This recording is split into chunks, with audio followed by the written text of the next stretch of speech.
Update ചെയ്തിട്ടുള്ളത്. Last 2013 update ആയ syllabus തന്നെയാണ് ഇപ്പോഴും കണ്ടിന്യൂ ചെയ്തുകൊണ്ടിരിക്കുന്നത്. ഒരു വാല്യൂ ആഡഡ് പ്രോഗ്രാം ആയിട്ട് ആ കുട്ടികളെല്ലാം ഒരു ആർട്ടിഫിഷ്യൽ ഇന്റലിജൻസോ ഡാറ്റ സയൻസോ സൈബർ സെക്യൂരിറ്റിയോ ഇപ്പോൾ റോബോട്ടിക്സോ അങ്ങനെ എന്തെങ്കിലും ഒരു കോഴ്സ് എടുക്കുന്നതല്ല, വാല്യൂ ആഡഡ് പ്രോഗ്രാംസ് ആയിട്ടാണ്. കാര്യം അക്കാഡമിക്സ് പ്രോപ്പറായിട്ട് പഴയ സിലബസ് കൊണ്ട് കണ്ടിന്യൂ ചെയ്തുകൊണ്ടിരിക്കുക. ഇവർക്ക് ആർക്കും അത് യൂസ് ഇല്ല.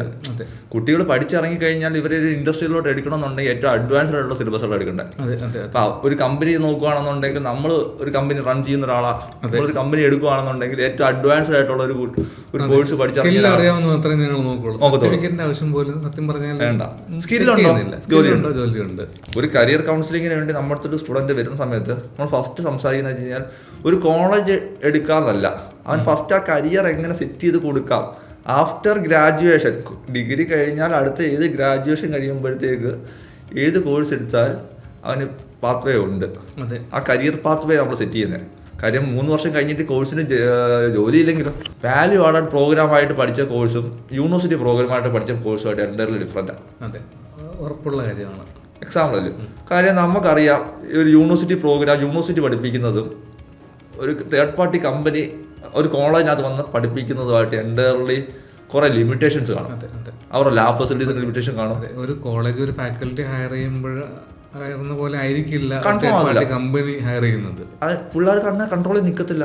അതെ, നമ്മൾ ഒരു തേർഡ് പാർട്ടി സൊല്യൂഷനാണ് കമ്പനി. കോളേജ് ചെന്നിട്ട് നമ്മൾ ഇതേപോലെ കുട്ടികളെ പഠിപ്പിക്കാൻ ഇരുത്തി കഴിഞ്ഞാൽ അവർ ടീച്ചിങ് ഫാക്കൽറ്റി പഠിപ്പിക്കുന്ന നമ്മുടെ കോളേജിൽ അക്കാഡമിക് പ്രൊഫസർ പഠിപ്പിക്കുന്ന രീതിയിൽ എന്തായാലും ആവില്ല ഒരു കമ്പനി വന്ന് പഠിപ്പിക്കുക. അയാട്ട സർട്ടിഫിക്കേഷൻ ഉണ്ടെങ്കിൽ നമുക്ക് എയർപോർട്ടിൽ ജോലി ചെയ്യാൻ പറ്റും. അപ്പോൾ അതിന് +2 യോഗ്യത മതി. ഏവിയേഷനോ ഇല്ലെങ്കിൽ ഒരു ഡിഗ്രി എടുക്കണ്ട. ബട്ട് നമ്മൾ BBAയുടെ കൂടെ ഇല്ലെങ്കിൽ പർട്ടിക്കുലർ ഡിഗ്രിയുടെ കൂടെ ഒരു ഏവിയേഷൻ കോഴ്സ് എടുക്കുമ്പം നമ്മുടെ ജോബിനകത്ത് ഒരു സെക്യൂരിറ്റി നമുക്ക് അവിടെ ഫീൽ ചെയ്യും. കാര്യം നമ്മൾ ഡിഗ്രി ഹോൾഡറാണ്. ഈവൻ നമ്മളൊരു 5 വർഷത്തെ എക്സ്പീരിയൻസ് അവിടെ നിന്ന് എടുത്ത് ഇറങ്ങി കഴിഞ്ഞാൽ നമുക്ക് നാളെ ജോലി കിട്ടും. ഡിഗ്രി നമ്മുടെ ഉണ്ട്. എയർപോർട്ടിൽ മാത്രം ജോലി ചെയ്യാൻ പറ്റുന്ന ഓപ്ഷൻ അല്ല. ഞാൻ ബാച്ചിലർ ഓഫ് ബിസിനസ് അഡ്മിനിസ്ട്രേഷൻ നമ്മൾ പഠിക്കുക. ബിസിനസ് ചെയ്യാനും അതിൻ്റെ അഡ്മിനിസ്ട്രേഷൻ എങ്ങനെയാണെന്നുള്ള കാര്യങ്ങൾ നമ്മൾ 1 by 1 ആയിട്ട് പഠിക്കുക. അതിൻ്റെ എക്സ്പീരിയൻസ് എടുക്കാൻ വേണ്ടി മാത്രമായിരിക്കും നമ്മൾ എയർപോർട്ടിൽ നമ്മുടെ ഒരു പാഷനെ ബേസ് ചെയ്ത് നമ്മൾ കുറച്ച് നാൾ വർക്ക് ചെയ്യാൻ വേണ്ടിയായിരിക്കും കയറിയത്. അത് കഴിഞ്ഞ് കഴിയുമ്പോഴത്തേക്ക് അടുത്ത സ്റ്റേജിലോട്ട് പോയേ പറ്റും. അല്ലാതെ അവിടെ സ്റ്റോപ്പല്ല. ഇപ്പം റീസെൻ്റ്ലി നമുക്ക് എല്ലാവരും കേട്ട് വരുന്നുള്ള AI&ML, machine learning, robotics, artificial intelligence, cloud, പിന്നെ മെറ്റാവേഴ്സ്, ഇങ്ങനെയുള്ള കോഴ്സുകൾ ഇഷ്ടം പോലെ ഉണ്ട്. ബട്ട് ഇതിനകത്തുള്ള കുട്ടികൾ പഠിക്കാൻ പാടാണ് എന്ന് പറഞ്ഞുകൊണ്ടാണ് ഇവർ കൂടുതൽ എടുക്കാൻ. ഇതിനകത്ത് എന്തൊക്കെയാണ് പഠിക്കുന്നതെന്ന് അറിയത്തില്ല, അറിയാണ്ട് കോഴ്സ് എടുക്കുന്ന ആൾക്കാരാണ്. ചിലർക്ക് പേടിയാ. എല്ലാവരും ഇന്ത്യക്ക് വെളിയിലോട്ട് പോകുന്ന കാര്യം എന്ന് വെച്ചാൽ ഇവിടെ കിട്ടാത്ത ഫെസിലിറ്റീസ് നമുക്ക് അവിടെ നിന്നും ബെറ്റർ ആയിട്ട് കിട്ടുമെന്നുള്ളൊരു ഓപ്ഷൻസ് ഉണ്ടായതുകൊണ്ടാണ് എല്ലാവരും കുട്ടികൾ ഇന്ത്യക്ക് വെളിയിലോട്ട് പോയി ഒരു കോഴ്സ് എടുക്കാൻ വില്ലിങ് ആവുന്നത്. നമുക്ക് ഇവിടെ കൊടുക്കാൻ പറ്റും. നമുക്ക് ചെയ്യാത്തതുകൊണ്ടാണ്. നമുക്കൊരു റെവല്യൂഷൻ കൊണ്ടുവന്നു കഴിഞ്ഞാൽ എഡ്യൂക്കേഷൻ റെവല്യൂഷൻ കൊണ്ടുവരണം. സ്കില്ലുള്ളവർക്ക് ജോലി കിട്ടും. ഒരു ഷോർട്ട് ടൈം പീരീഡിലോ ഇല്ലെങ്കിൽ അത് ഒരു പർട്ടിക്കുലർ സ്റ്റേജ് വരെ കിട്ടത്തുള്ളൂ. മേളിലോട്ട് പോകാൻ പറ്റത്തില്ല. അവർക്കൊരു സ്റ്റേജ് വരെ ഇങ്ങനെ കണ്ടിന്യൂ ഇങ്ങനെ പൊക്കോണ്ടിരിക്കാൻ പറ്റും, പാരലി ഇങ്ങനെ പൊക്കോണ്ടിരിക്കാൻ പറ്റും. ബട്ട് അതിന് മേളിലോട്ട് അവർക്ക് എത്താൻ പറ്റത്തില്ല. എബ്രോഡ് പോയിട്ടുള്ള കുട്ടികൾ ഇതിൽ മെജോറിറ്റി ആൾക്കാർ ലോൺ എടുത്തിട്ടായിരിക്കും പോയേക്കുന്നത്. അല്ലയോ? 20 ലക്ഷം. സാറ് വരുന്ന വഴിക്ക് ഞാൻ നോക്കിയാൽ സാറിനെ നോക്കിയാൽ മിക്കവാറുള്ള വീട് സ്ഥലമൊക്കെ വിൽക്കാനിട്ടേക്കുക. എന്തുകൊണ്ടാണ്? അവിടെ പോയിട്ട് ലോൺ അടയ്ക്കാൻ ഇവർക്ക് ഇങ്ങോട്ട് അയക്കാൻ പൈസ ഇല്ല. അവിടെ എക്സ്പെൻസ് ചെയ്തില്ലെങ്കിൽ ഇവർക്ക് PR ഇതൊന്നും കാര്യങ്ങളൊന്നും കിട്ടില്ല. ഇങ്ങോട്ട് അയക്കുന്ന ആൾക്കാർ വളരെ കുറവാണ്. ഇവരിവിടുന്ന് ലോൺ എടുത്തിട്ട് പോയിട്ട് തിരിച്ചടയ്ക്കത്തുമില്ല. ഇവിടുത്തെ പേരൻസ് ഇത് അടയ്ക്കാൻ നിവൃത്തിയില്ലാതെ ഇത് വിൽക്കേണ്ട അവസ്ഥ വരിക. നമ്മൾ വലിയൊരു ബാധ്യതയിലോട്ട് പോവാം. വലിയൊരു സ്കാം തന്നെ ആയിരുന്നു അത്. പിന്നെ ഇവിടുന്ന് എത്രയോളം സ്റ്റുഡൻസ് പോയി പഠിക്കാൻ. വിനായകന്റെ അഭിപ്രായത്തിൽ ഡിഗ്രി കേരളത്തിൽ പഠിക്കുന്നത് വർത്താണ്? കേരളത്തിൽ പഠിക്കുന്ന നമ്മളിപ്പം കേരളത്തിൽ സ്റ്റുഡൻറ്റ് അഡ്മിഷൻ എടുക്കുമ്പോൾ സമയത്ത് അവ ഫസ്റ്റ് നോക്കുന്നത് വെച്ച് കഴിഞ്ഞാൽ ഏറ്റവും അഡ്വാൻസ്ഡ് ആയിട്ടുള്ള ഒരു ഡിഗ്രി പ്രോഗ്രാം ആണോ പഠിക്കാൻ പറ്റുന്നത്. റീസെൻ്റ്ലി നമ്മുടെ 2013 NEP പോളിസി അനുസരിച്ച് കേരളത്തിൽ സിലബസ് അപ്ഡേറ്റ് ചെയ്തത്. ഇത് എഞ്ചിനീയറിംഗിനാണ് 2023 അപ്ഡേറ്റ് ആയിട്ടുണ്ട്.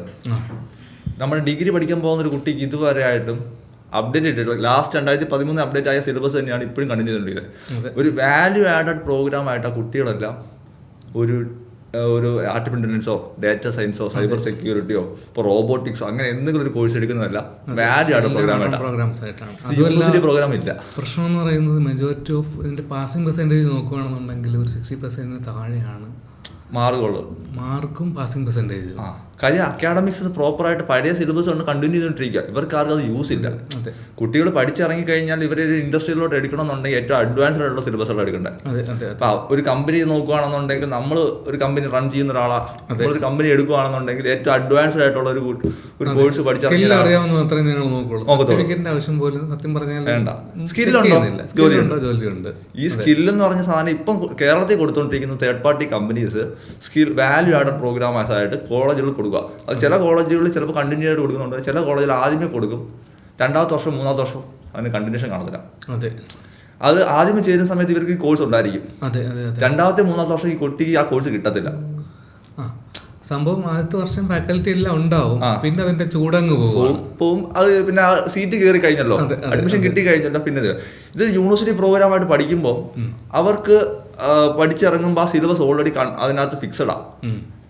ഇത് വാല്യൂ ആഡഡ് ആയിട്ട് കൊടുക്കുമ്പോഴാണ് ഇതിന് പ്രശ്നം. വാല്യൂ ആഡഡ് നോർമൽ ഡിഗ്രി പ്രോഗ്രാമിനകത്ത് ഇത് കൊടുക്കുന്ന സമയത്ത് അവർക്കത് യൂസ് ഉണ്ടാവും. ഇത് വാല്യൂ ആഡഡ് ആയിട്ട് കൊടുക്കുമ്പോൾ ആർക്കാനും വേണ്ടി ആണ് നമ്മൾ ചെയ്യുന്നത്. അതൊന്നും യൂസ് ഇല്ല. നമ്മൾ പറയും നാഷണൽ സ്കിൽ ഇന്ത്യയുടെ സർട്ടിഫിക്കേഷൻ ഉണ്ട്, NSDC സർട്ടിഫിക്കേഷൻ ഉണ്ട്, ഇല്ലെങ്കിൽ സ്കിൽ ഡെവലപ്മെൻറ്റിൻ്റെ സർട്ടിഫിക്കേഷൻ ഉണ്ട്.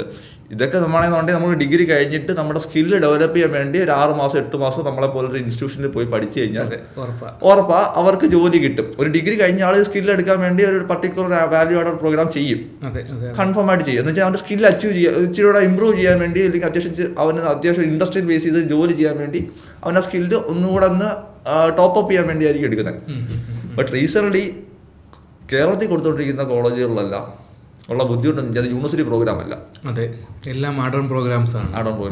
ഇപ്പം നമ്മൾ ഒരു കുട്ടിക്ക് ഒരു കാര്യം സജസ്റ്റ് കരിയർ പാത്ത് നമ്മൾ സെറ്റ് ചെയ്ത് കൊടുക്കാം. ഒരു കരിയർ കൗൺസിലിങ്ങിന് വേണ്ടി നമ്മുടെ അടുത്തൊരു സ്റ്റുഡൻറ്റ് വരുന്ന സമയത്ത് നമ്മൾ ഫസ്റ്റ് സംസാരിക്കുന്നത് വെച്ച് കഴിഞ്ഞാൽ ഒരു കോളേജ് എടുക്കാമെന്നല്ല, അവൻ ഫസ്റ്റ് ആ കരിയർ എങ്ങനെ സെറ്റ് ചെയ്ത് കൊടുക്കാം. ആഫ്റ്റർ ഗ്രാജുവേഷൻ, ഡിഗ്രി കഴിഞ്ഞാൽ അടുത്ത ഏത് ഗ്രാജുവേഷൻ കഴിയുമ്പോഴത്തേക്ക് ഏത് കോഴ്സ് എടുത്താൽ അവന് പാത്വേ ഉണ്ട്. ആ കരിയർ പാത്വേ നമ്മൾ സെറ്റ് ചെയ്യുന്നത്. കാര്യം 3 വർഷം കഴിഞ്ഞിട്ട് കോഴ്സിന് ജോലി ഇല്ലെങ്കിലോ.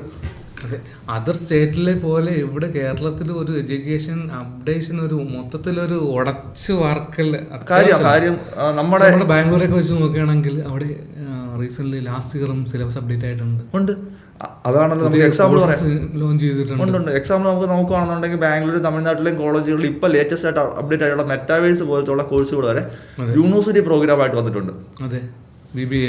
ഉണ്ട്, ലോജിസ്റ്റിക്സ് ആൻഡ് സപ്ലൈ ചെയിൻ ഉണ്ട്, ആർട്ടിഫിഷ്യൽ ആൻഡ് ഡാറ്റ സയൻസ് ഉണ്ട്, റോബോട്ടിക്സ് ഉണ്ട്. ഇതൊക്കെ യൂണിവേഴ്സിറ്റി പ്രോഗ്രാമായിട്ട് അപ്ഡേറ്റ് ചെയ്തിട്ടുണ്ട്. അതാകുമ്പോൾ സിലബസ് ആ യൂണിവേഴ്സിറ്റി പ്രോഗ്രാം സിലബസിനകത്ത് അത് അപ്ഡേറ്റഡാണ്, ഓൾറെഡി കമ്പൽസറി ആയിട്ട് കുട്ടികളെ അത് പഠിപ്പിച്ചിരിക്കണം. അതുകൊണ്ട് കേരളത്തിൻ്റെ വെളിയിലോട്ടൊരു കുട്ടികൾ നോക്കുന്ന സമയത്ത് one of the best campus നോക്കുമ്പം കോളേജുകളിൽ പഠിപ്പിക്കുന്നത് ആഡ് ഓൺ പ്രോഗ്രാം ആണോ ഒരു യൂണിവേഴ്സിറ്റി പ്രോഗ്രാം ആണോ ഫസ്റ്റ് ചോദിക്കും. കുട്ടികൾ ചോദിക്കുന്ന കുട്ടികളുണ്ട്, ചോദിക്കാത്ത കുട്ടികളുണ്ട്. അത് ഈ നോളജ് ഗ്യാപ്പാണ് സംഭവം.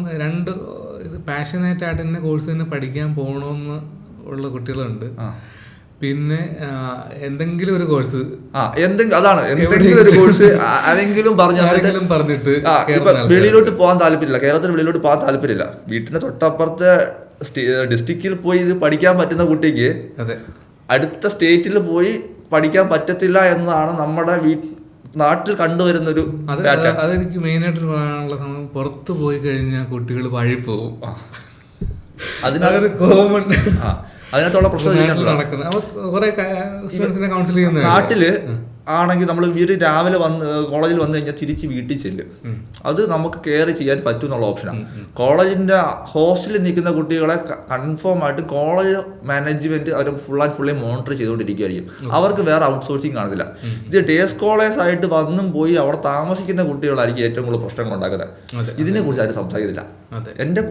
അവിടെ ഇന്നൊരാള് പ്രശ്നം ഉണ്ടാക്കി ആ കോളേജ് കൊള്ളില്ല, ഔട്ട്സൈഡേഴ്സ് ഉണ്ടാക്കിയ പ്രശ്നം നടത്തില്ല.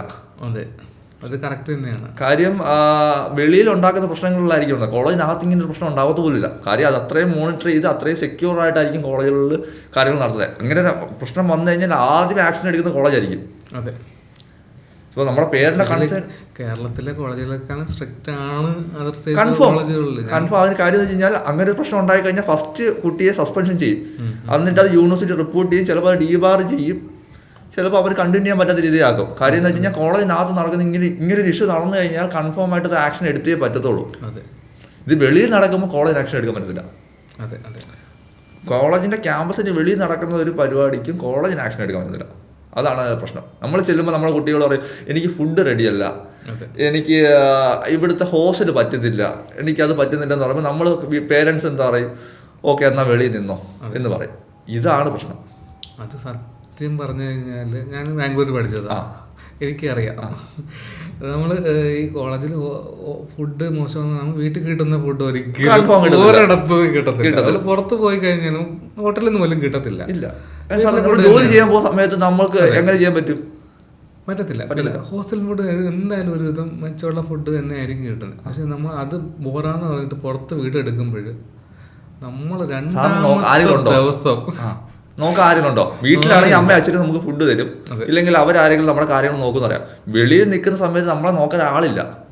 നമുക്ക് തോന്നിയ സമയത്ത് പോവുകയും വരികയും ചെയ്യാം. ഫുഡ് കഴിക്കുന്ന ഫുഡ് കിട്ടും, ഇത് അവിടെ തീരുവാണ്, നമ്മൾ കുക്ക് ചെയ്യണം, അതും കിട്ടത്തില്ല. കാര്യം ഹോസ്റ്റലിലാണെങ്കിൽ 3 നേരം ഫുഡ് കിട്ടും എന്നുള്ളല്ലോ.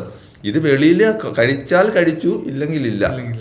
ഇപ്പൊ അവിടെ വരുന്ന സമയത്താണ് ഇവർ ഈ അതർ ആക്ടിവിറ്റീസിലോട്ട് ഇൻവോൾവ് ആവുന്നത്. ആ സമയത്താണ് അതർ ആക്ടിവിറ്റീസിൽ ഇൻവോൾവ് ആവുന്നത്. അപ്പം അവിടാണ് പ്രശ്നം.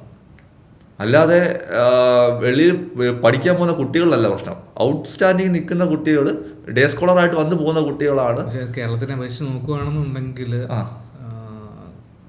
ബാക്കി അതർ സ്റ്റേറ്റിൽ പഠിക്കുന്നതിൽ കുറവാണെന്നാണ് ഞാൻ കണ്ടിട്ടുള്ളത്. അല്ല, ഇഷ്യൂസ് കുറവാണെന്ന് വെച്ച് കഴിഞ്ഞാൽ അത് അവിടെ ഇങ്ങനെ ഇഷ്യൂസ് വരുന്നത് പെട്ടെന്ന് സോർട്ട് ഔട്ട് ചെയ്തിടും. ഇവിടെ തന്നെ കൂട്ട് നാളെ 10 ദിവസത്തേക്കോ ഇല്ലെങ്കിൽ അത് കുറെ നാളുകളിലേക്കോ കണ്ടിന്യൂ കൊണ്ടുവന്നില്ല. രാവിലെ ഉണ്ടായ പ്രശ്നം ഉച്ചയ്ക്ക് മുന്നേ തീർക്കും. തീർത്തിട്ട് അടുത്ത പരിപാടിയിലോട്ട് പോകും. ടൈമില്ല അവർക്ക്. നമ്മുടെ കൂട്ട് നമ്മളെ ആവശ്യമില്ലാത്ത കാര്യങ്ങൾ ടോപ്പിക്കുകൾ സംസാരിച്ച് കൊണ്ടുപോകുന്ന ടൈം അവർക്കില്ല. പിന്നെ കൺഫേം ആയിട്ടോ. കാര്യം എന്ന് വെച്ച് കഴിഞ്ഞാൽ അവർക്ക് റെസ്ട്രിക്ഷൻസ് ഇല്ലല്ലോ. വീട്ടിന് വെളിയിൽ നിൽക്കുവാണല്ലോ. ഹോസ്റ്റലിലാണെന്നുണ്ടെങ്കിൽ വാർഡൻ നോക്കും, പ്രിൻസിപ്പാൾ നോക്കും, അതിന്റെ അതോറിറ്റീസ് ആരെങ്കിലും ഒക്കെ ഇവരെ കെയർ ചെയ്യാൻ കാണും. ഇഷ്യൂസ് ഉണ്ടായി കഴിഞ്ഞാൽ വീട്ടിൽ വിളിച്ചു പറയാനോ പറ്റും, വെളിയിൽ നിൽക്കുന്ന ആർക്ക് എന്തെങ്കിലും പറ്റും. അതെ. പിന്നെ ബാംഗ്ലൂരൊക്കെ കോളേജസ് ഒക്കെ ഇപ്പോഴും ടെക്നോളജിക്കലി അഡ്വാൻസ്ഡ് ആണ്. ക്ലാസ്സിന് പോയില്ലെന്നുണ്ടെങ്കിൽ അപ്പോഴേ വാട്സപ്പിൽ മെസ്സേജ് വരും, ഇന്ന കുട്ടി ആബ്സെന്റ് ആണ്, കോള് വരും. അതെ. അതുപോലെ കേരളത്തിലെ സിസ്റ്റം അപ്ഡേറ്റ് ആവാത്തതുകൊണ്ടാണ് ചെയ്യാതെ. നമ്മുടെ കോളേജുകൾ, കേരളത്തിലെ കോളേജുകൾ എന്തുകൊണ്ട് എണ്ണം കുറയുന്നു ചോദിച്ചു കഴിഞ്ഞാൽ അഡ്വാൻസ്ഡ് ആവാത്തതുകൊണ്ടാണ്. K2 സിലബസ് 2021 അപ്ഡേറ്റ് ചെയ്യാനുള്ള മെയിൻ കാര്യം കുട്ടികൾ ഇതുപോലെ ഇയർ ബാഗ് അടിച്ച് പോയി ഭയങ്കരമായിട്ട് ക്രെഡിറ്റ് സിസ്റ്റം ഭയങ്കരമായിട്ട് ഫ്ലോപ്പ് ആയത് കൊണ്ട് മാത്രമാണ് അവർ NEP പോളിസി അനുസരിച്ച് ക്രെഡിറ്റ് സിസ്റ്റത്തിൽ അത് കുറേ ചേഞ്ചുകൾ കൊണ്ടുവന്നിട്ട് കുട്ടികൾ ഒരു പ്രോപ്പറായിട്ട് ഇപ്പം കണ്ടിന്യൂ ചെയ്ത് കൊണ്ടുപോകാൻ പറ്റുന്ന രീതിയിൽ ക്ലിയർ ആക്കിയത്. അതേപോലെ നമ്മുടെ ഡിഗ്രി പ്രോഗ്രാമിനകത്ത് കൊണ്ടുവന്നാൽ മാത്രമേ നമ്മുടെ കേരളത്തിൽ കുട്ടികൾ പഠിക്കത്തുള്ളൂ. ഉറപ്പായിട്ടും നമ്മളെ കുട്ടികൾ ആരും നമ്മൾ പറയത്തില്ല അതർ സ്റ്റേറ്റിൽ പോയി പഠിക്കാൻ. കൺഫേം ആയിട്ട് അവർ നാട്ടിൽ നിന്ന് പഠിക്കാനേ അറിയത്തുള്ളൂ. അഡ്വാൻസ്ഡ് ആവാത്ത സിലബസ് എങ്ങനെ പഠിക്കും? 2030 ഇറങ്ങുന്ന സമയത്ത് ഇവർക്ക് ജോലി കിട്ടണ്ടേ? വാല്യൂ ആഡഡ് പ്രോഗ്രാമായിട്ട് പഠിച്ച കോഴ്സും യൂണിവേഴ്സിറ്റി പ്രോഗ്രാമായിട്ട് പഠിച്ച കോഴ്സുമായിട്ട് എൻ്റയർലി ഡിഫറൻറ്റാണ്. ഉറപ്പുള്ള കാര്യമാണ്. എക്സാമ്പിൾ അല്ലേ? കാര്യം നമുക്കറിയാം, ഒരു യൂണിവേഴ്സിറ്റി പഠിപ്പിക്കുന്നതും ഒരു തേർഡ് പാർട്ടി കമ്പനി ഒരു കോളേജിനകത്ത് വന്ന് പഠിപ്പിക്കുന്നതുമായിട്ട് എൻ്റയർലി കുറെ ലിമിറ്റേഷൻസ് കാണും. അവരുടെ ലാബ് ഫെസിലിറ്റീസിന് ലിമിറ്റേഷൻ കാണും. ഒരു കോളേജ് ഒരു ഫാക്കൽറ്റി ഹയർ ചെയ്യുമ്പോൾ ഹയറുന്ന പോലെ ആയിരിക്കില്ല കമ്പനി ഹയർ ചെയ്യുന്നത്. പിള്ളേർക്ക് അങ്ങനെ കൺട്രോളിൽ നിൽക്കത്തില്ല. അതെ, നമ്മൾ ഒരു തേർഡ് പാർട്ടി സൊല്യൂഷനാണ് കോളേജ് ചെന്നിട്ട് നമ്മൾ ഇതേപോലെ കുട്ടികളെ പഠിപ്പിക്കാൻ ഇരുത്തി കഴിഞ്ഞാൽ അവർ ടീച്ചിങ് ഫാക്കൽറ്റി പഠിപ്പിക്കുന്ന നമ്മുടെ കോളേജിൽ അക്കാഡമിക് പ്രൊഫസർ പഠിപ്പിക്കുന്ന രീതിയിൽ എന്തായാലും ആവില്ല ഒരു കമ്പനി വന്ന് പഠിപ്പിക്കുമ്പോൾ. അവർക്ക് ഇൻഡസ്ട്രിയൽ എക്സ്പീരിയൻസ് തരാൻ പറ്റുമായിരിക്കും. ഒരു കമ്പനിക്ക് ഇൻഡസ്ട്രിയൽ എക്സ്പീരിയൻസ് എങ്ങനെയാണെന്ന് തരാൻ പറ്റുമായിരിക്കും. ബട്ട് കുട്ടികൾക്ക് വേണ്ടിയുള്ള ഒരു പ്രോപ്പർ പാത്ത് വേ പറഞ്ഞു കൊടുക്കാൻ എൻ്റെ ഒരു അഭിപ്രായം നിങ്ങളുടെ കമ്പൈൻ എല്ലാം കൂടെ കമ്പൈൻ ചെയ്തിട്ട് ഒരു സിലബസ് വേണം. ഇൻഡസ്ട്രിയൽ എക്സ്പീരിയൻസും കൂടെ കമ്പൈൻ ചെയ്തിട്ടുള്ള സിലബസ് അപ്ഡേറ്റ് ആവണമെന്നുണ്ടെങ്കിൽ കൺഫേം ആയാലേ നമുക്ക് റെവല്യൂഷൻ കിട്ടത്തുള്ളൂ. റെവല്യൂഷൻ വരത്തുള്ളൂ. കാര്യം എന്ന് വെച്ച് കഴിഞ്ഞാൽ ഇന്നോവേറ്റീവ് ആയിട്ട് ചിന്തിക്കുന്നത്, ഫ്യൂച്ചറിസ്റ്റിക് ആയിട്ട് ചിന്തിക്കുന്ന കുട്ടികളെ നമുക്ക് വേണം. ഇപ്പം എന്താ വെച്ച് കഴിഞ്ഞാൽ ഒരു പർട്ടിക്കുലർ കോഴ്സ്, ഇപ്പോൾ എക്സാമ്പിൾ പറയാം, CA CMA പഠിച്ചു കഴിഞ്ഞാൽ ബാങ്ക് അക്കൗണ്ടന്റ് ആവാന്നുള്ള പരിചയം നമ്മൾ കൂടുതൽ കേൾക്കുന്നത്. അതെ, ഈ ഒരു ഫീൽഡ് മാത്രമേ ഉള്ളൂ. പാസ് പെർസെന്റേജ് എത്ര ഉണ്ട്? അല്ല, അങ്ങനെ ഒരു ഫീൽഡ് മാത്രമേ ഉള്ളൂ. അതെ, അങ്ങനെ ഒരു ഫീൽഡ് മാത്രമല്ലല്ലോ ഉള്ളത്. ഇത്രയും എത്ര പേര് ഇത് കോഴ്സ് പഠിച്ചിറങ്ങിയിട്ട് ജോലി ഇല്ലാതിരിക്കും? ബാക്കിയുള്ള കോഴ്സുകൾ എക്സാമ്പിൾ പറയാം, ഫ്യൂച്ചർ AI ആന്ന് പറയുന്നത്. ഈ AI എല്ലാവരും AI പഠിച്ചാലും ബാക്കിയുള്ള ഓപ്പർച്യൂണിറ്റീസും അഗ്രികൾച്ചറും അങ്ങനെയുള്ള ഒരുപാട് ഇത് കിടക്കുമല്ലേ. നമ്മുടെ പാഷൻ ഫോളോ ചെയ്ത് നമ്മൾ പഠിക്കും. അല്ല, നമുക്ക് ഇൻട്രസ്റ്റ് ഉള്ള സാധനം പഠിക്കാതെ നമ്മൾ ആരെങ്കിലും ആർട്ടിഫിഷ്യൽ ഇന്റലിജൻസ് നല്ല ജോലി കിട്ടും. സ്കില്ലുള്ളവന് എവിടെ ആണെങ്കിലും നല്ല ജോലി കിട്ടും. അത് അവന്റെ സ്കില്ലിനെ ഡിപ്പെൻഡ് ചെയ്തിരിക്കും. ഇപ്പം എന്താ പറയുക, എക്സാമ്പിൾ നമുക്ക് ആണെങ്കിൽ ലോജിസ്റ്റിക്സ് ചെയ്യാൻ താല്പര്യമുള്ള ഒരു പയ്യനാണെന്നുണ്ടെങ്കിൽ അവൻ ഇമ്പോർട്ടിങ് എക്സ്പോർട്ടിങ് ആക്ച്വലി അഡ്വാൻസ്ഡ് ആയിട്ട് പഠിച്ചു കഴിഞ്ഞാൽ അവൻ എന്തായാലും ചെയ്യും, നല്ല രീതിയിൽ കൺഫേം ആയിട്ട് കയറി പോകും. അതേപോലെ ആയിരിക്കും മാർക്കറ്റിങ്ങിനകത്ത്. ഇപ്പം BBA ഏവിയേഷൻ എടുക്കാൻ വേണ്ടി എല്ലാവരും BBA എടുക്കുന്നത്. അതെ, അല്ലാതെ BBA എന്താണെന്ന് ആക്ച്വലി ഏവിയേഷൻ എന്താണ് അറിയത്തില്ല എന്ന് അറിയാണ്ടാണ് ഏവിയേഷൻ കോഴ്സുകൾ എടുക്കുന്നത്. ഞാൻ ഏവിയേഷൻ എന്ന് പറഞ്ഞാൽ എവിടേക്കാണ് എന്റെ ജോലി സാധ്യതകൾ മൾട്ടിപ്പിൾ ഓപ്ഷൻസ് ഉണ്ട്. എയർ ഹോസ്റ്റസ് ആ ജോബാണ് ഏവിയേഷൻ എന്നൊരു ഒരു തെറ്റിദ്ധാരണയിൽ കോഴ്സ് എടുക്കുന്ന ആൾക്കാരാണ്. IATA സർട്ടിഫിക്കേഷൻ ഉണ്ടെങ്കിൽ നമുക്ക് എയർപോർട്ടിൽ ജോലി ചെയ്യാൻ പറ്റും. ഇപ്പൊ അതിന് +2 യോഗ്യത മതി. ഏവിയേഷനോ ഇല്ലെങ്കിൽ ഒരു ഡിഗ്രി എടുക്കണ്ട. ബട്ട് നമ്മൾ BBAയുടെ കൂടെ ഇല്ലെങ്കിൽ പർട്ടിക്കുലർ ഡിഗ്രിയുടെ കൂടെ ഒരു ഏവിയേഷൻ കോഴ്സ് എടുക്കുമ്പോൾ നമ്മുടെ ജോബിനകത്ത് സെക്യൂരിറ്റി നമുക്ക് അവിടെ ഫീൽ ചെയ്യും. കാര്യം നമ്മൾ ഡിഗ്രി ഹോൾഡറാണ്. ഇവൻ നമ്മളൊരു 5 വർഷത്തെ എക്സ്പീരിയൻസ് അവിടെ നിന്ന് എടുത്ത് ഇറങ്ങി കഴിഞ്ഞാൽ നമുക്ക് നാളെ ജോലി കിട്ടും. ഡിഗ്രി നമ്മുടെ ഉണ്ട്. എയർപോർട്ടിൽ മാത്രം ജോലി ചെയ്യാൻ പറ്റുന്ന ഓപ്ഷൻ അല്ല. ഞാൻ ബാച്ചിലർ ഓഫ് ബിസിനസ് അഡ്മിനിസ്ട്രേഷൻ നമ്മൾ പഠിക്കുക. ബിസിനസ് ചെയ്യാനും അതിൻ്റെ അഡ്മിനിസ്ട്രേഷൻ എങ്ങനെയാണെന്നുള്ള കാര്യങ്ങൾ നമ്മൾ 1 by 1 ആയിട്ട് പഠിക്കുക. അതിൻ്റെ എക്സ്പീരിയൻസ് എടുക്കാൻ വേണ്ടി മാത്രമായിരിക്കും നമ്മൾ എയർപോർട്ടിൽ നമ്മുടെ ഒരു പാഷനെ ബേസ് ചെയ്ത് നമ്മൾ കുറച്ച് നാൾ വർക്ക് ചെയ്യാൻ വേണ്ടി ആയിരിക്കും കയറിയത്. അത് കഴിഞ്ഞ് കഴിയുമ്പോഴത്തേക്ക് അടുത്ത സ്റ്റേജിലോട്ട് പോയേ പറ്റും. അല്ലാതെ അവിടെ സ്റ്റോപ്പല്ല. ഇപ്പോൾ ഫ്യൂച്ചറിസ്റ്റിക്കായ കുറേ കോഴ്സുകളൊക്കെ വന്നിട്ടില്ലേ ബാംഗ്ലൂർ? ഇഷ്ടംപോലെ കോഴ്സുകളുണ്ട്. ഏതൊക്കെയാണത്? ഇപ്പോൾ റീസെൻ്റ്ലി നമുക്ക് എന്താണ് എല്ലാവരും കേട്ട് വരുന്നുള്ള AI&ML, machine learning, robotics, artificial intelligence, cloud, പിന്നെ മെറ്റാവേഴ്സ്, ഇങ്ങനെയുള്ള കോഴ്സുകൾ ഇഷ്ടം പോലെ ഉണ്ട്. ബട്ട് ഇതിനകത്തുള്ള കുട്ടികൾ പഠിക്കാൻ പാടാണ് എന്ന് പറഞ്ഞുകൊണ്ടാണ് ഇവർ കൂടുതൽ എടുക്കാൻ. ഇതിനകത്ത് എന്തൊക്കെയാണ് പഠിക്കുന്നതെന്ന് അറിയാണ്ട് കോഴ്സ് എടുക്കുന്ന ആൾക്കാരാണ്. ചിലർക്ക് പേടിയാ. ഇത് പഠിച്ചാൽ എനിക്ക് ജോലി കിട്ടും, എനിക്കിതിനെക്കുറിച്ച് അറിയത്തില്ലല്ലോ. നോർമലി എല്ലാവരും പോയി എടുക്കുന്ന കോഴ്സ് എടുത്തു കഴിഞ്ഞാൽ എനിക്കും ജോലി കിട്ടുമെന്നതാണ്. അങ്ങനെയാണെന്നുണ്ടെങ്കിൽ ഇപ്പം റീസെൻ്റ്ലി കഴിഞ്ഞ 2 വർഷമായിട്ട് എനിക്ക് കൗൺസിലിങ്ങിന് വരുന്നില്ല. അത് ഏറ്റവും കൂടുതൽ അഡ്മിഷൻസ് വരുന്നത് ഒന്ന് നേഴ്സും ഒന്ന് IT ആണ്.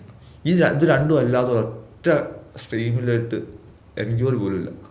അല്ല, അതിനെനിക്ക് പറയാനുള്ളത് ഈ ഇപ്പോൾ ലേറ്റസ്റ്റ് എഞ്ചിനീയറിങ്ങിൻ്റെ ഡാറ്റാബേസ് എന്ന് വെച്ച് നോക്കുമ്പോൾ കമ്പ്യൂട്ടർ സയൻസ് കേരളത്തിലെ എഞ്ചിനീയറിംഗ് കോളേജുകളിൽ സീറ്റ് ഫില്ലില്ല. എത്ര കോളേജസ് ഉണ്ട്? ഇല്ല. അതെന്താ വെച്ച് കഴിഞ്ഞാൽ പക്ഷേ ബാംഗ്ലൂർ സീറ്റ് കിട്ടാനില്ല. ഫീസ് കൂടുതല. ഡൊണേഷൻ സഹിതം വാങ്ങുന്നുണ്ട് അവർ നല്ല രീതിക്ക്. പഠിച്ചിറങ്ങുന്ന കുട്ടികൾക്ക് ഹൈ പാക്കേജില്ല. കാര്യം വെച്ചാൽ അവിടെ ഇൻഡസ്ട്രിയൽ എക്സ്പീരിയൻസ് കിട്ടുന്നുണ്ട്.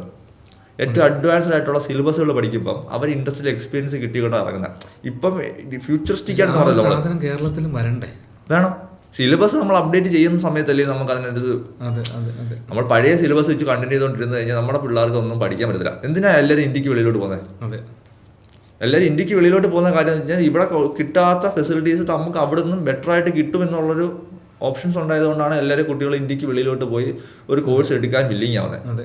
നമുക്ക് ഇവിടെ കൊടുക്കാൻ പറ്റും. നമുക്ക് ചെയ്യാത്തതുകൊണ്ടാണ്. നമുക്കൊരു റെവല്യൂഷൻ കൊണ്ടുവന്നു കഴിഞ്ഞാൽ എഡ്യൂക്കേഷൻ റെവല്യൂഷൻ കൊണ്ടുവരണം. കൺഫേം ആയിട്ട് കൊണ്ടുവരണം. നമ്മുടെ ഇവിടെ ഇഷ്ടംപോലെ വിദ്യാഭ്യാസ പ്രസ്ഥാനങ്ങളുണ്ട്.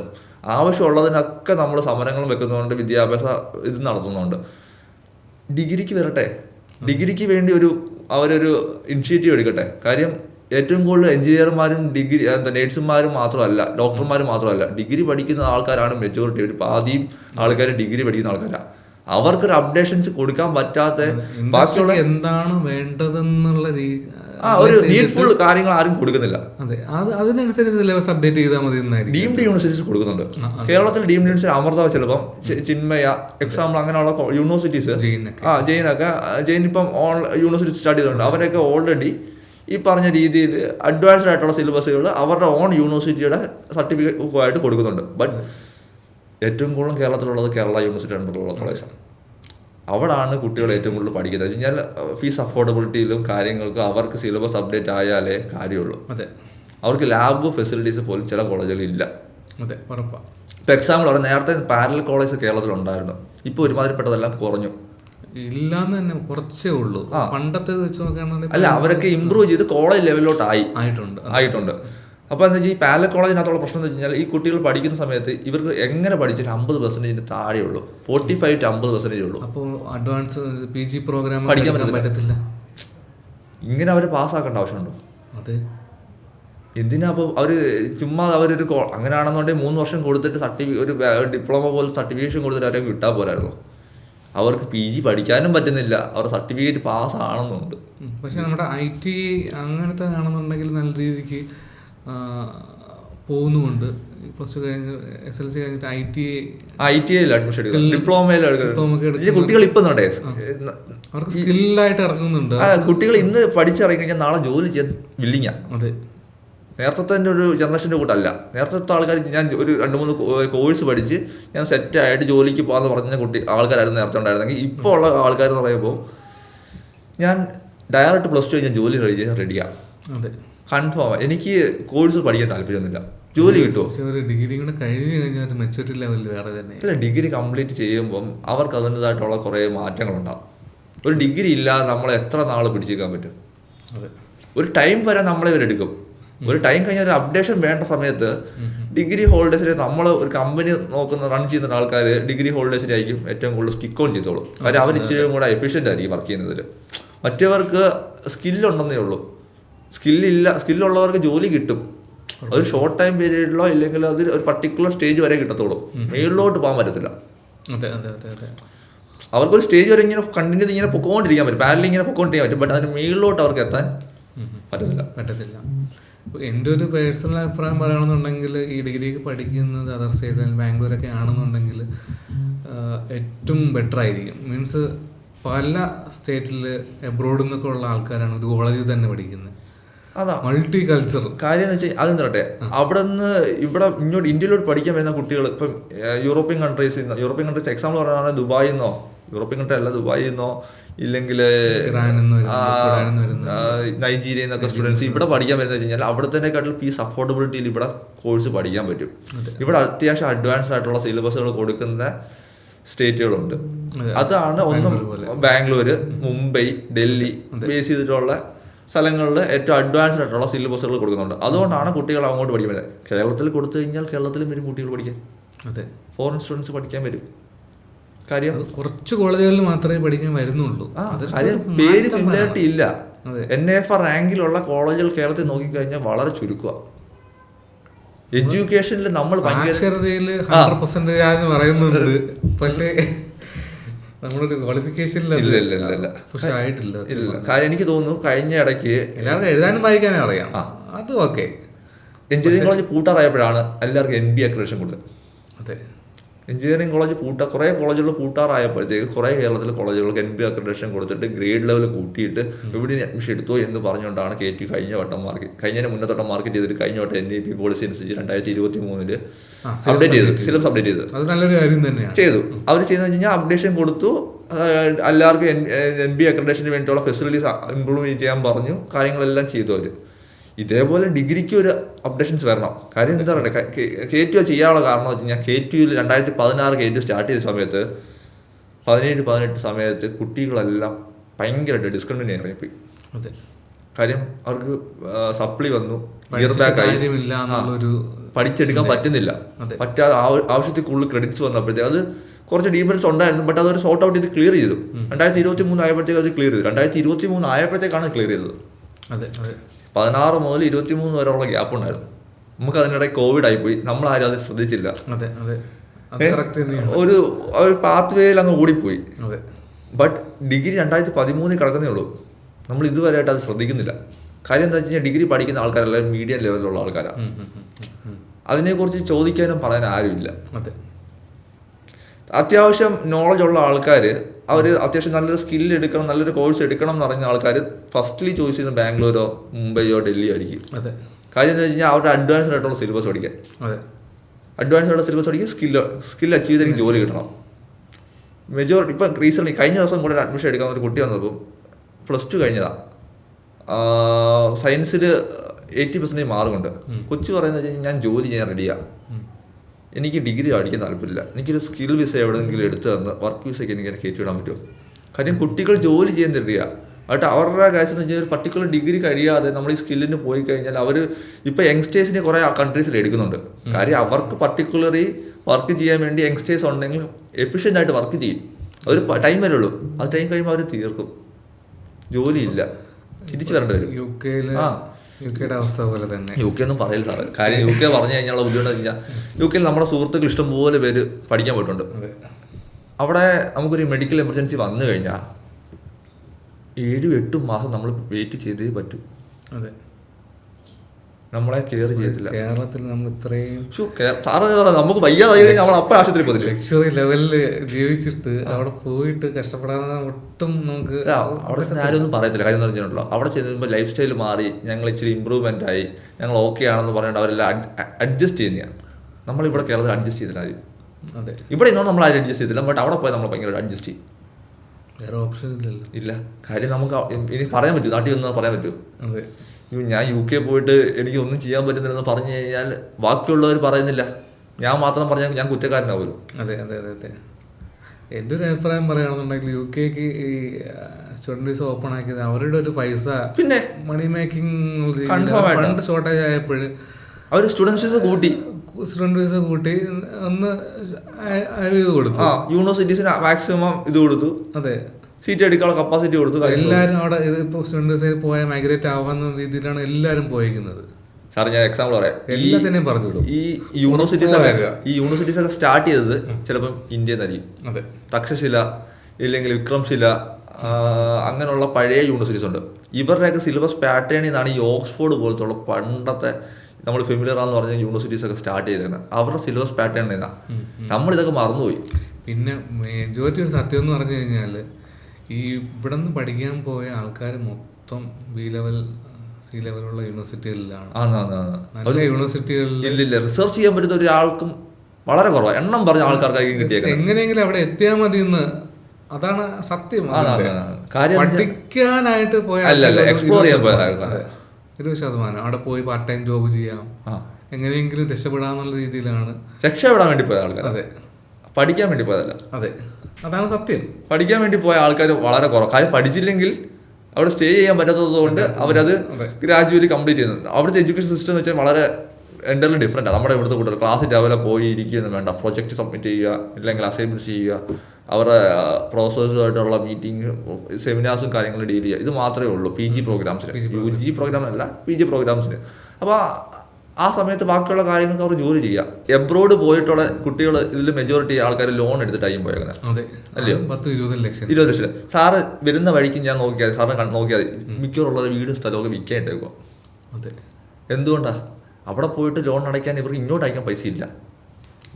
അവിടെ എക്സ്പെൻസ് ചെയ്തില്ലെങ്കിൽ ഇവർക്ക് PR ഇതൊന്നും കാര്യങ്ങളൊന്നും കിട്ടില്ല. ഇങ്ങോട്ട് അയക്കുന്ന ആൾക്കാർ വളരെ കുറവാണ്. ഇവരിവിടുന്ന് ലോൺ എടുത്തിട്ട് പോയിട്ട് തിരിച്ചടയ്ക്കത്തുമില്ല. ഇവിടുത്തെ പേരൻസ് ഇത് അടയ്ക്കാൻ നിവൃത്തിയില്ലാതെ ഇത് വിൽക്കേണ്ട അവസ്ഥ വരിക. നമ്മൾ വലിയൊരു ബാധ്യതയിലോട്ട് പോവാ. വലിയൊരു സ്കാം തന്നെ ആയിരുന്നു അത്. പിന്നെ ഇവിടുന്ന് എത്രയോളം സ്റ്റുഡൻസ് പോയി പഠിക്കാൻ. നമുക്ക് ഇവിടെ MBA നോർമൽ കോളേജില് നാട്ടില് കേരളത്തിന്റെ എഡ്യൂക്കേഷന്റെ പ്രശ്നം തന്നെയാണ്. കൺഫേം ആയിട്ട് അല്ലാതെ ആരും പോകത്തില്ല ഇവിടെ. ഇവിടെ അത്രയും നല്ല ഇൻഫ്രാസ്ട്രക്ചറും ഫെസിലിറ്റിയും നല്ല പേ സ്കെയിൽ ഇവിടെ കിട്ടുകയാണെന്നുണ്ടെങ്കിൽ ആരും പോകും പുറത്ത്. കേരളം പോലുള്ള സ്റ്റേറ്റ് കിട്ടും. നമ്മൾ പണ്ട് പോലെ കേട്ടിട്ടുണ്ട്, എവിടെ ചെന്നാലും മലയാളികൾ കാണും. അതെ, എവിടെ ചെന്നാലും മലയാളികൾ പണ്ട് പോലെ കേട്ടിട്ടുള്ളത് വെച്ചാൽ അന്ന് ഈ പറഞ്ഞ യൂറോപ്യൻ കൺട്രീസിലോ ഇല്ലെങ്കിൽ വേറെ ഏതെങ്കിലും കൺട്രീസിൽ പഠിക്കാൻ പോയിട്ടുള്ള ആൾക്കാരല്ല. അവരുടെ സ്വന്തം സ്കില്ല് അനുസരിച്ച് നമ്മൾക്ക് ഇവിടുന്ന് കിട്ടിയ നോളജ് അനുസരിച്ച് നമ്മൾ 1 by സ്റ്റെപ്പായിട്ട് കയറിപ്പോയി എത്തിയ ലെവലിലാണ്. അല്ലാതെ യൂറോപ്യൻ കൺട്രീസിലോ ബാക്കിയുള്ളടത്തോ പോയി ഒരു യൂണിവേഴ്സിറ്റിയിൽ നിന്ന് കിട്ടിയ ഡിഗ്രി കൊണ്ടൊന്നും അല്ല നമ്മൾ എല്ലായിടും എത്തിയിട്ടുള്ളത്. ഇവിടെ നിന്ന് കിട്ടിയ നമ്മുടെ ലൈഫ് എക്സ്പീരിയൻസാണ്. അതെ, വെച്ചാൽ നമുക്ക് നാട്ടിൽ നിന്ന് കിട്ടിയ നമ്മുടെ ലൈഫ് എക്സ്പീരിയൻസ് കൊണ്ട് മാത്രമാണ് നമ്മൾ ഈ ഓരോ സ്റ്റേജുകളിലോട്ട് പോയി സർവൈവ് ചെയ്യുന്നത്. ഇപ്പോൾ ഒരു ഫ്ലഡ് വന്നാലോ ബാക്കി എന്ത് വന്നാലും നമ്മൾ യുണീക്കായിട്ട് നമ്മളെല്ലാവരും സ്ട്രോങ് ആയിട്ട് ഒറ്റക്കെട്ടായിട്ട് നിൽക്കും എന്ന് പറയുന്ന കാര്യം എന്ന് വെച്ച് കഴിഞ്ഞാൽ നമ്മൾ മലയാളികൾ ഒരു വേവ് ലെങ്താണ്. നമുക്ക് ഒരു കാര്യം അച്ചീവ് ചെയ്യണം തോന്നിക്കഴിഞ്ഞാൽ നമ്മളത് ഏത് ലെവൽ വരെ എഫോർട്ട് എടുക്കും. അതെ, ഉറപ്പായിട്ടും കംഫോർട്ടായിട്ട് എടുക്കും. കാര്യം ഇത് ആണ് അവർ നമ്മളെ യൂസ് ചെയ്തേക്കുന്നത്. കാര്യം അവിടെ കുറേ കോളേജുകളിൽ അഡ്മിഷൻസ് വേണമായിരുന്നു. ഈ പറയും സാറേ പറഞ്ഞ A ലെവൽ കോളേജുകൾ കിട്ടാതെ B ലെവൽ C ലെവൽ കോളേജുകളിൽ മാത്രമാണ് അഡ്മിഷൻ കിട്ടിയത് നമ്മുടെ കുട്ടികൾക്ക്. ഒരു റിസർച്ച് ഓപ്പർച്യൂണിറ്റീസ് കിട്ടുന്ന രീതിയിലുള്ള ആൾക്കാരെ കിട്ടിയത് എണ്ണം പറയാൻ കുറച്ച് പേർക്ക് അങ്ങനെ അടിയും. പോയി രക്ഷപ്പെട്ട ആൾക്കാരും ഉണ്ട്, രക്ഷപ്പെട്ട ആൾക്കാരും ഉണ്ട്. അവരിങ്ങനെ വരത്തില്ല, അവരിനി വരത്തില്ല. അവരെ കൊണ്ട് ഇന്ത്യക്ക് ഒരു പ്രയോജനം മേക്ക് ഇൻ ഇന്ത്യ പദ്ധതിയൊക്കെ പറയാം, ബട്ട് അവർ ഇന്ത്യയിലോട്ട് ഇനി വരത്തില്ല. GCC ആണെന്നുണ്ടെങ്കിൽ പിന്നെയും നമ്മുടെ ചെലവ് കഴിഞ്ഞിട്ട് നാട്ടിലേക്ക് കൺഫേം ആയിട്ട് വിദേശ നാണ്യം വരുവാണ്. മറ്റത് അവരവിടെ തന്നെ സെറ്റിൽ ആവുകയാണ്. എന്നുവെച്ചാൽ അവരുടെ ലൈഫ് സ്റ്റൈൽ അവർക്ക് ഓക്കെ ആവും. നമ്മുടെ ലൈഫ് സ്റ്റൈൽ നമ്മൾ ഇപ്പോഴും എല്ലാത്തിനും പിടിച്ച് കെട്ടി ഇനി വേണ്ട, നമ്മൾ റോഡ് വികസിക്കുന്നതിന്റെ കൂട്ട് നമുക്ക് വേണ്ട വേണ്ട എന്ന് പറഞ്ഞിട്ട് ഏറ്റവും അവസാനം ലാസ്റ്റ് എൻഡ് വന്നിട്ട് ഓക്കെ ശരി എന്നാ കൊടുത്തു എന്ന് പറഞ്ഞിട്ട് എല്ലാം ഡിലേ ആയിട്ടാണ് ബോധം വരുന്നത്. അത് അതിന്റെ ഒരു നമ്മുടെ സ്റ്റുഡൻസ് കൂടുതലും ഫേസ് ചെയ്യുന്ന ഇഷ്യൂസ് അതാണ്. കാര്യം അവർക്ക് ലേറ്റസ്റ്റ് ആയിട്ടുള്ള ഒന്നും കിട്ടുന്നില്ല, നമുക്ക് കൊടുക്കാൻ പറ്റുന്നില്ല. ഇപ്പം അവർ ഇപ്പം എക്സാമ്പിൾ ബാംഗ്ലൂരോട്ടോ തമിഴ്നാട്ടിലോട്ടോ മംഗലാപുരത്തോട്ടോ ഏതെങ്കിലും ഒരു കോളേജിൽ നോക്കുന്നു പറയുമ്പോൾ ഫസ്റ്റ് പറയുന്നത് അവിടെ പോവല്ലേ, നിങ്ങൾ ചീത്തയായി പോവും എന്നാണ് ഈ ഫസ്റ്റ്. അതെ, അത് പണ്ട് തൊട്ടേ ഉള്ളൊരു നമ്മുടെ മീഡിയ ആയാലും എല്ലാ ആൾക്കാരുടെ മൈൻഡിൽ ഇങ്ങനെ ഒരു സാധനം ഇൻജക്ട് ചെയ്ത് വെച്ചിട്ടുണ്ട്. എന്താ സത്യം അതല്ലല്ലോ. ആൾക്കാർക്കും അവിടെ ചെന്നിട്ടുള്ള ആൾക്കാർക്കൊക്കെ ആണെങ്കിൽ സത്യം അറിയാം. കാരണം ഫാക്ട് മനസ്സിലാവാത്ത എന്താ വെച്ച് കഴിഞ്ഞാൽ നമ്മളിത് കാണുന്നില്ല. നമ്മൾ മീഡിയയിൽ കൂടെ ഇപ്പം ഞാനും സാറും കാണുന്ന മീഡിയയിൽ കൂടെ മാത്രം കണ്ട് പരിചയപ്പെടുന്ന ആൾക്കാരായിരിക്കും ഇത് കൂടുതലും സ്പ്രെഡ് ചെയ്യുന്നത്. ചിലപ്പോൾ ഇതിന് എക്സ്പീരിയൻസ് ഇല്ലാത്ത ആൾക്കാർ ചിലപ്പോൾ കേട്ട പരിചയത്തിൽ മാത്രം ആയിരിക്കും ഇത് പറഞ്ഞു കൊടുക്കുന്നത്. ഇപ്പോൾ ഒരു കോഴ്സിന് അഡ്മിഷൻ എടുക്കാൻ വേണ്ടി ഒരു കാൻഡിഡേറ്റ് വന്നു കഴിഞ്ഞാൽ അവരുടെ അടുത്ത് ചോദിക്കും നിങ്ങൾക്ക് ഈ കോഴ്സ് ആരാ പറഞ്ഞതെന്ന് വെച്ച് കഴിഞ്ഞാൽ എൻ്റെ ചേട്ടനും ചേച്ചിയും പറഞ്ഞതെന്ന് പറയും. ഞാൻ ചോദിക്കും ഈ ചേട്ടനും ചേച്ചി പറഞ്ഞ പർട്ടിക്കുലർ കോഴ്സിന് എന്താ എക്സ്പീരിയൻസ് ഉള്ളതെന്ന് ചോദിച്ചു കഴിഞ്ഞാൽ അവർക്ക് അവർ പറഞ്ഞു കൊടുത്ത് നടത്തുള്ളൂ. ഞാൻ പറഞ്ഞു മോക്ക് ഒരു പർട്ടിക്കുലർ കോഴ്സ് പഠിക്കാൻ താല്പര്യം ഉണ്ടെങ്കിൽ, മോന് താല്പര്യം ഉണ്ടെങ്കിൽ ആ ഒരു കോഴ്സ് പഠിച്ച് 5 വർഷത്തിന് മുകളിൽ എക്സ്പീരിയൻസ് ഉള്ള ഒരാൾ ചോദിക്കുക ആ ജോലിക്ക് എങ്ങനെ പഠിച്ചു കഴിഞ്ഞാൽ യൂസ് ഉണ്ടാവും, അത് എത്രത്തോളം പഠിക്കാനുണ്ട്, ആ പഠിച്ചു കഴിഞ്ഞാൽ നമുക്ക് പഠിക്കാൻ പറ്റുമോ, അതിന് ഇനി വരുന്ന ഫ്യൂച്ചറിൽ എന്തൊക്കെ ജോലി കിട്ടും എന്ന് 5 വർഷത്തിന് മേളിൽ എക്സ്പീരിയൻസ് ഉള്ള ഒരാൾ ചോദിക്കും. കാര്യം ഒരു നോർമൽ ഒരാള് ഇപ്പോൾ അതിനും മടിയാണെന്നുണ്ടെങ്കിൽ മൊബൈലിൽ നമുക്ക് ഇഷ്ടംപോലെ മതിയല്ലോ. ആ കോഴ്സിന്റെ സിലബസ് എന്താണ്, അത് മെനക്കണം വയ്യ സാറേ, എന്തൊക്കെ സബ്ജക്റ്റാണ് അതിലുള്ളത്, അത് മനസ്സിലാക്കാൻ പാടാ. ആർക്കും ശ്രമിക്കാൻ വയ്യ, ആർക്കും എല്ലാവരും കേൾക്കാൻ താല്പര്യമുണ്ട്, വായിക്കാൻ താല്പര്യമില്ല. അതെ, അത് ഉറപ്പാണ്. ഇത് നമ്മുടെ ഫ്യൂച്ചറാണ്. ഒന്ന് മെനക്കിട്ട എനിക്കിത് അറിയാൻ പറ്റും. അങ്ങനല്ല എല്ലാവരും നോക്കുന്നത്. എനിക്ക് ഇന്ന് ജോലി കിട്ടുമോ, നാളെ എനിക്ക് പൈസ കിട്ടുമെന്നാ. ഇപ്പോൾ ഒരു ബിസിനസ് സ്റ്റാർട്ട് ചെയ്താലും നാളെ ഫണ്ട് ഉണ്ടാക്കാൻ പറ്റത്തില്ല. അങ്ങനെയല്ല ചിന്തിക്കുന്നത്. അവർ ചിന്തിക്കുന്നത് നാളെ രാവിലെ എനിക്ക് പൈസ കിട്ടുന്ന, ഇന്ന് ബിസിനസ് സ്റ്റാർട്ട് ചെയ്ത് കഴിഞ്ഞാൽ നാളെ രാവിലെ പൈസ കിട്ടുന്ന ഇരിക്കുന്നത്. അങ്ങനെ പറ്റത്തില്ല. കാര്യം എന്ന് വെച്ചാൽ അവർക്ക് അറിയത്തില്ല, എക്സ്പീരിയൻസ് ഇല്ല. നമ്മൾ ഈ പല ബിസിനസ് തുടങ്ങിയിട്ട് അവർ ഫ്ലോപ്പായി പോകുന്നത് എന്താണെന്ന് വെച്ച് കഴിഞ്ഞാൽ അവർക്ക് എക്സ്പീരിയൻസ് ഇല്ലാത്തതുകൊണ്ടാണ്. അറിഞ്ഞൂടാത്ത പണി എടുക്കുന്നതെന്ന് നമ്മൾ കേട്ടിട്ടുണ്ടല്ലോ. അറിഞ്ഞൂടാത്ത കാര്യങ്ങൾ ജോലി ചെയ്തിട്ട് അതിൽ നിന്ന് ഫ്ലോപ്പായി പോവുക എന്ന് പറയുന്നത് എക്സ്പീരിയൻസ് ഇല്ലാത്ത ഒരു പരിപാടി നമ്മൾ ചെയ്യാൻ നിൽക്കുന്നത്. കേരളത്തിൽ എത്ര MBA ഗ്രാജുവേറ്റ്സ് ഉണ്ട്. അവരെന്തുകൊണ്ട് ബിസിനസ് തുടങ്ങുന്നില്ല? പേടിയാ, അവർ ജോലി ചെയ്യാനേ റെഡിയാവുള്ളൂ. അവരെന്താ ബിസിനസ് ചെയ്യാത്ത? അവർക്ക് പേടിയാ. അല്ല, MBA പഠിച്ചു കഴിഞ്ഞാൽ നമ്മൾ MBA പഠിച്ചു കഴിഞ്ഞാൽ നമുക്കറിയാം അവരൊരു ബിസിനസ് മൈൻഡ് ഉണ്ട്. അവർ സ്വന്തമായിട്ട് ബിസിനസ് ചെയ്യാനുള്ള ഒരു ഇൻട്രസ്റ്റ് ഉള്ള ഒരാളായിരിക്കും MBA പഠിക്കാൻ പോകുന്നത്. ഓക്കെ, അപ്പോൾ ഈ ഫ്യൂച്ചറിസ്റ്റിക് കോഴ്സുകൾ ഒരുപാടുണ്ടല്ലോ. ഈ ഫുഡ് ടെക്നോളജി, ഡയറി, അഗ്രികൾച്ചർ, ഇഷ്ടംപോലെ ഉണ്ട്. കാര്യം ഇപ്പം നമ്മൾ റീസെൻ്റ്ലി കേട്ടോണ്ടിരിക്കുന്ന മൊത്തം IT, നേഴ്സിംഗ് എന്നാണ്. ഇതല്ലാത്ത കോഴ്സുകൾ ഇഷ്ടംപോലെ ഉണ്ട്.